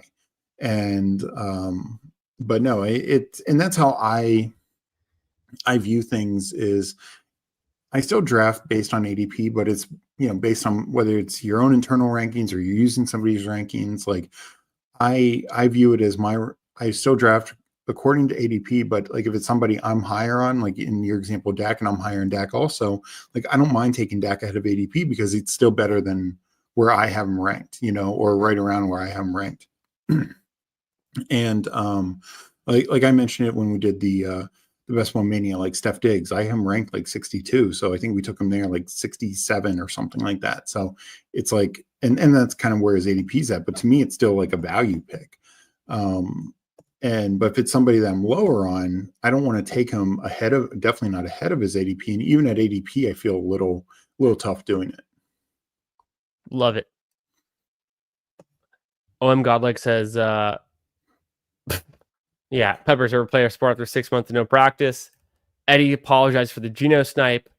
Hey, man, it's your draft too. Appreciate you being here. Hope you got your guys. You're getting sniped on QB this whole draft. I do notice that in the Eliminator, QBs can go earlier than they usually do. Different quarterbacks, can go in different spots. So there is some difference here. But if you're in these Elim streets, then you might know that already. But to me, it's always kind of shocking to see the differences between this format and Best Ball Mania, where I'm doing a lot more volume in the normal tournaments versus this format. But I'm trying to get some volume in on these formats. Damn, Underdog Room wouldn't load up on Harris Auto. Oh no! Let's go look at the board. I didn't catch that because I had Steve freeze out, and then I ignored him for a whole 2 rounds. as he was saying, he's in the little box in the corner of the screen saying, "Please let me on. Don't take Roshan." And then I took him anyways. But where did Pat here? He froze up and took Trey Harris. Oh, Harris. I think Najee Harris, of course. It's so funny. I've never connected the fact that it's Trey Harris and Najee Harris. No relation, but same team. Somehow I've never put that together. I mean, hey, I pick 154. You could do worse than that. But, maybe he's falling. And then, I don't know. Where did I didn't even notice where Keenan Allen went 116. He actually went very early. I think that could be good. Sure, maybe not week one, but I think he hits the ground running. He knows Herbert and just could be very consistent. Yeah. I think my upside for him, it doesn't really make a difference if you're getting him in round 10, around 11, around 12. So I think that's fair. It's get your guys. It's a different format. So I can totally see that. Yeah, Steve Froze. Oh, we're just catching up to this point. That's funny. Yep. Yo, what up, Rabona? How you doing on this Monday night? Hope you're doing well, my friend. Gonna max the Elim. Got 75 so far. Well, you're on a good pace then. Maybe get some slows in. I would get them in sooner than later. The slow clock's gonna be accelerating soon. I don't think I have a chance of maxing the Elim. There's just not enough time in the day. I'm not doing slow drafts anymore. And I'm focused on Best Ball Mania and still some of these other tournaments, maybe even 2. But I do want to get my Elim numbers up. I'm hoping I can get to like 50 Elims. Mm-hmm. And if I don't know. It's not the best ROI anyways. It's all for the fun, the sweat equity. And at least I want to draft some Elims with some great guests like Steve, so I have a good chance of, having some teams get through and having some fun sweats to talk about during the season. But that's kind of what it comes down to for me. I'm not really expecting to win big in the Eliminator. I think it's going to be surprisingly dreadful for the large majority of us. Yeah. And we'll soon realize that. That's what the numbers showed that we looked into. And, to get to week 5 when the first buys hit, you'd be lucky. Even then. Let me ask you this, because it's one of those things I've thought about myself. I'm not coming close to max. I'll have maybe 30 teams in the Elim, just because I'm focused more on like marathon, sprint, other things, which could actually have overlay, which is interesting. But which I might need to pivot to, because I'm not really doing that many marathons and sprints either. But go ahead. So, if our team, week 10 is going to be tough for us. Our top quarterback, our top 2 receivers. If you get a team to week 10, you should be feeling pretty good. But then it's a head-to-head, and it's almost like losing that, because it's such a coin flip, where it's like, God damn, I lost week 10. It's going to be week 10, and it's our last team, and it's this team we just built. Yeah. We're on Twitter. We're losing the matchup. We're pissed off. We put up 121 points, which is respectable, but not that good. The team we're facing puts up 165 points. It wouldn't have mattered. We never could have beat them. We're going to see someone on Twitter who wins their matchup 89-84. Exactly. And that's the way the cookie crumbles. That is, in essence, what this tournament is going to be week in and week 100%. Out. And it's going to be fun to watch people rage on Twitter in the best ball space. So that's kind of what I'm looking forward to in this format more than anything, because the odds of winning any money in this format is pretty bad. Yeah. I guess to me, it's at one point, if I get a team to week 10, which is decent money, I can't remember what it is off the top of my head, but it's probably $4,000, I think. I want to say week 10 might just be $1,000, but you're probably right. I'm probably thinking of week 12. I'll look it up. But it's you'd feel great because your ROI is obviously so incredible. But then I feel like at any point you lose, it's damn, just one more week. So it's going to be a weird sweat, and plenty of people are going to do a lot or max and be. Oh my God. Week 5. Week 10 is only $500. Ooh. That's so bad. I was wrong. I don't know what I was thinking of. 4,000. I must have been thinking of top 48. That's week 13. Man, my whole perception has shifted. Even I forget the numbers sometimes. Yeah. Essentially, if you have a 1% outcome, if you're in the 1% in the Eliminator and you make it to week 11, which even if you maxed, you should not make it there on average. No. If you get to week 11, 192, you're still only making $1,000. So that's pretty tough. That's pretty tough because if you max it, you still wouldn't break even. Yeah. So it's going to be tough. It's going to be fun. It's going to be the tournament that everyone loves to hate in about 5 weeks. Agreed. So we'll see. I thought I might be able to max it, but I also thought for sure that it would be like these other tournaments we've seen that like just never fill, and there's even maybe some overlay. I guess the size of it, because if I go back here, it's only 196. I guess that's like smaller than like a puppy, so it's not like that incredibly ridiculous to think that it would fill. But I honestly thought it would not be filling until like the day before, like the day of the season starting. Yeah, no, I'm not entirely surprised that it's going to fill because it is the lower price point 10 versus like the 15 or 20 for marathon and sprint. And Elim, it's different this year, but the Elim format has been out the last couple of years. Yep. And last year, I'm almost positive it filled. And you did pretty well last year in the Elim. Yeah, I got a finals team, which was awesome for sure. How big was the finals? Was it 160? It's like 150, I want to say. Yeah, that's what I remember.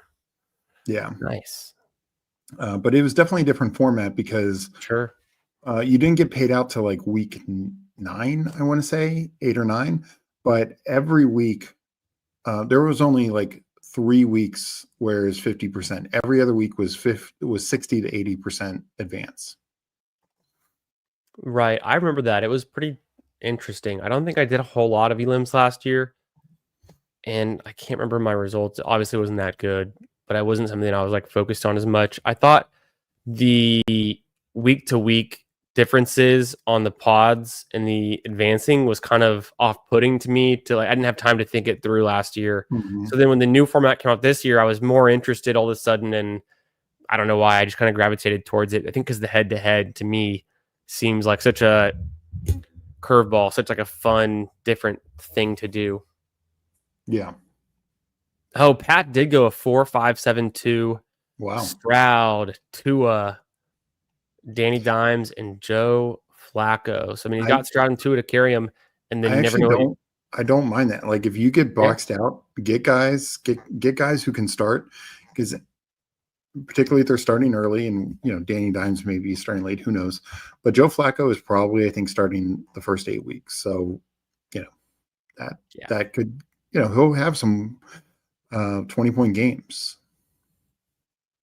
Yeah, it's a fun thing to do. Experiment with different builds in this format as well. Eddie's liking his team. Peppers hates his team. Yeah, that's true. You never know until you get through. Paul hates his team a little bit too. He says, and couldn't get a third QB. Did you try Joe Flacco? Because apparently, let's see what's from the. Do a quick look over it. At Paul's team, Purdy Love. That's going to be just tough because if you only have Purdy in week 5, but it's a head-to-head, so anything can happen. That's the other part of it that makes it fun, is like your opponent might not even have a healthy quarterback. Mm-hmm. So I remember I had a finals team. I want to say it was a Poodle. I think it was one of the smaller tournaments last year. I had a finals team that showed up with no viable quarterback because the quarterback, and I can't remember the exact specifics, but it was one of the guys who got injured at the end of last season. And I think it had Kirk Cousins too. And so it was just like dead on arrival. It's like I show up to the final and I just min cashing because I didn't even start a quarterback in week 17. Like I had 2 quarterbacks and one was injured. One was, I think, Kirk Cousins benched. So I forget the exact combination, but I just remember looking at that team and instantly closing out of the app and being like, well, not going to be that one. Yeah, I had something similar a couple years ago on DraftKings where I had 3 quarterbacks. but I had one quarterback injured early. Then Hurts got injured in the playoffs, and T-Law, Lawrence was my last quarterback. And it was that game as a Texans fan. I'm sure you remember week 17, Jaguars, they get like a pick six. I think ETN has a rushing touchdown. They bench their starters at halftime because the Texans it was before the Texans get Stroud. And they just benched the stars at halftime because the game was meaningless to them. They were a playoff team. So I had, Lawrence got like 9 points that game. So it was like, yeah, I'm drawing dead. And I'd like double stacked them. So I was just totally dead. That's such a bummer. It's hard to predict those kind of things. Yeah, of course. I will say I like what Eddie did taking both Giants quarterbacks. Just in case. You never know when it could pivot the other way. I think Russ plays a fair amount, but if that team makes a run, then you don't want it to be where you're out of quarterback at the end. You still might be live if Dart takes over the last 4 or 5 games. For sure. Rapid fire, crispy to get your exposures effectively managed. You could use a tool like bestballoverlay.com. Check it out. Use code GARAGE when you sign up for 25% off your premium subscription. And also, it's just, it's making sure that you're not getting stuck taking the same guys every time and building the same teams every time, which is a kind of a fatal flaw of maybe drafters who haven't gone through a full season yet of best ball, maybe new drafters, something that I might have done in past seasons as well. Even if you think you're right and your player takes are sharper than the market, which is hard to do, but people can do it. Mm-hmm. Injuries, man. You just one injury away from missing 5 or 6 weeks or a whole season, and it tanks a large percent of your team. So you just don't want that.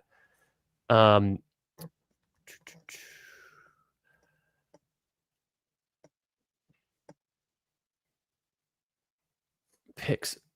I would say it's not always about going contrarian. I would say kind of to that point, Chris, is that I like to build a strong roster with the draft capital allocation in appropriate ways, the right combinations of positional group, whether it's 3-5-7-3 or whatever build you're getting into, but just making sure it fit. It's a well-built team, I think, matters the most.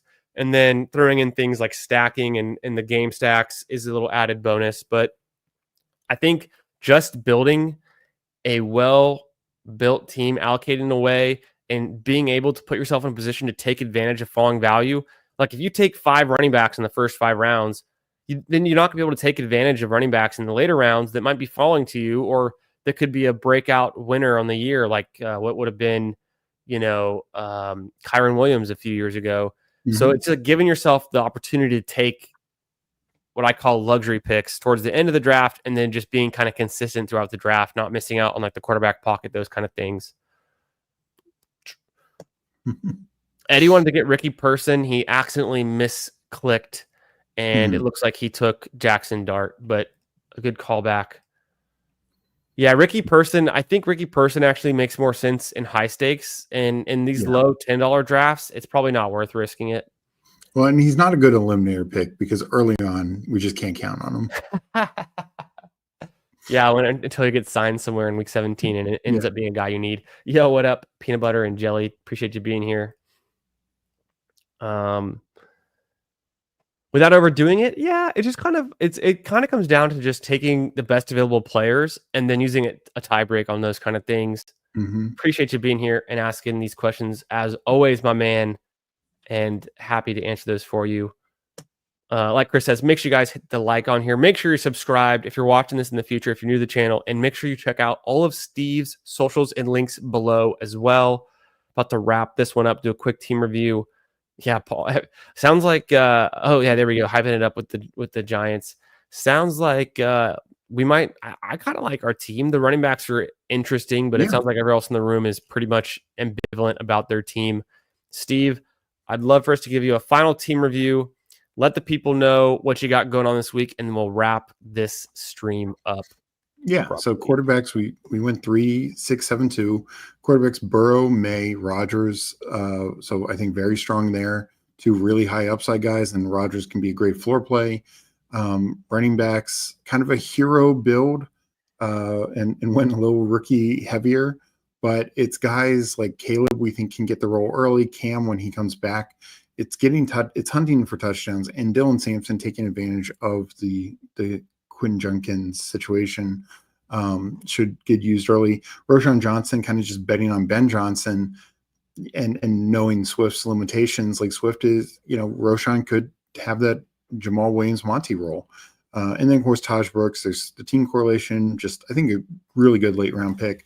And already he's gotten above Moss on the depth chart. So he could get a lot of usage pretty soon. Receivers, T. Higgins obviously stacked up. Xavier Worthy again taking advantage of his incoming suspension. Jacoby Myers, I mentioned him earlier. He's just such a great eliminator pick. Super consistent. Just gives us such a high floor. Jaden Higgins, a rookie, maybe he starts slow, but our first three receivers are fine. Higgins can then be covering us for when T. Higgins and Worthy are on bye, and we're winning $500 that week apparently. Demario Douglas is another could be a consistent guy. I mean, he was out there essentially every snap with Drake May, primarily in the slot. Maybe it doesn't have a high touchdown upside, but could just be a chain mover, get you, and in this format, 8 points can actually be a big thing because you just don't want to take zeros. You don't want to take, 2-point games. So just him getting, 8 for 80 and getting 12 points could be massive. Alec Pierce can be the spike week guy. Darius Slayton, we talked about him before, can be a spike week guy. So they balance out some of our steady guys like Myers and Demario Douglas. And then finally 2 tight ends, Brock Bowers, tight end 1 in the league, potentially Colson Loveland, top tight end in this draft, and just going to Ben Johnson. So just kind of making a team bet there.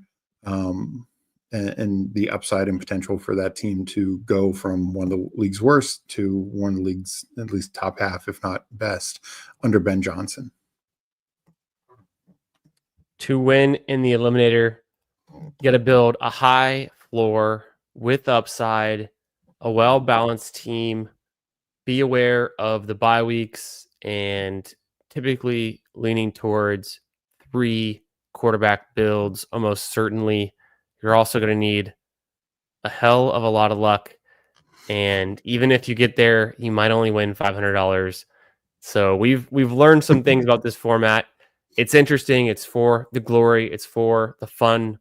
And, we'll definitely do some more eliminators. I don't think I'm going to get close to maxing it. I might pivot towards some more sprints. I think could be fun to do as I try to close out Best Ball Mania and these other drafts. Steve, what do you got going on this week? What's next on your streaming schedule, my friend?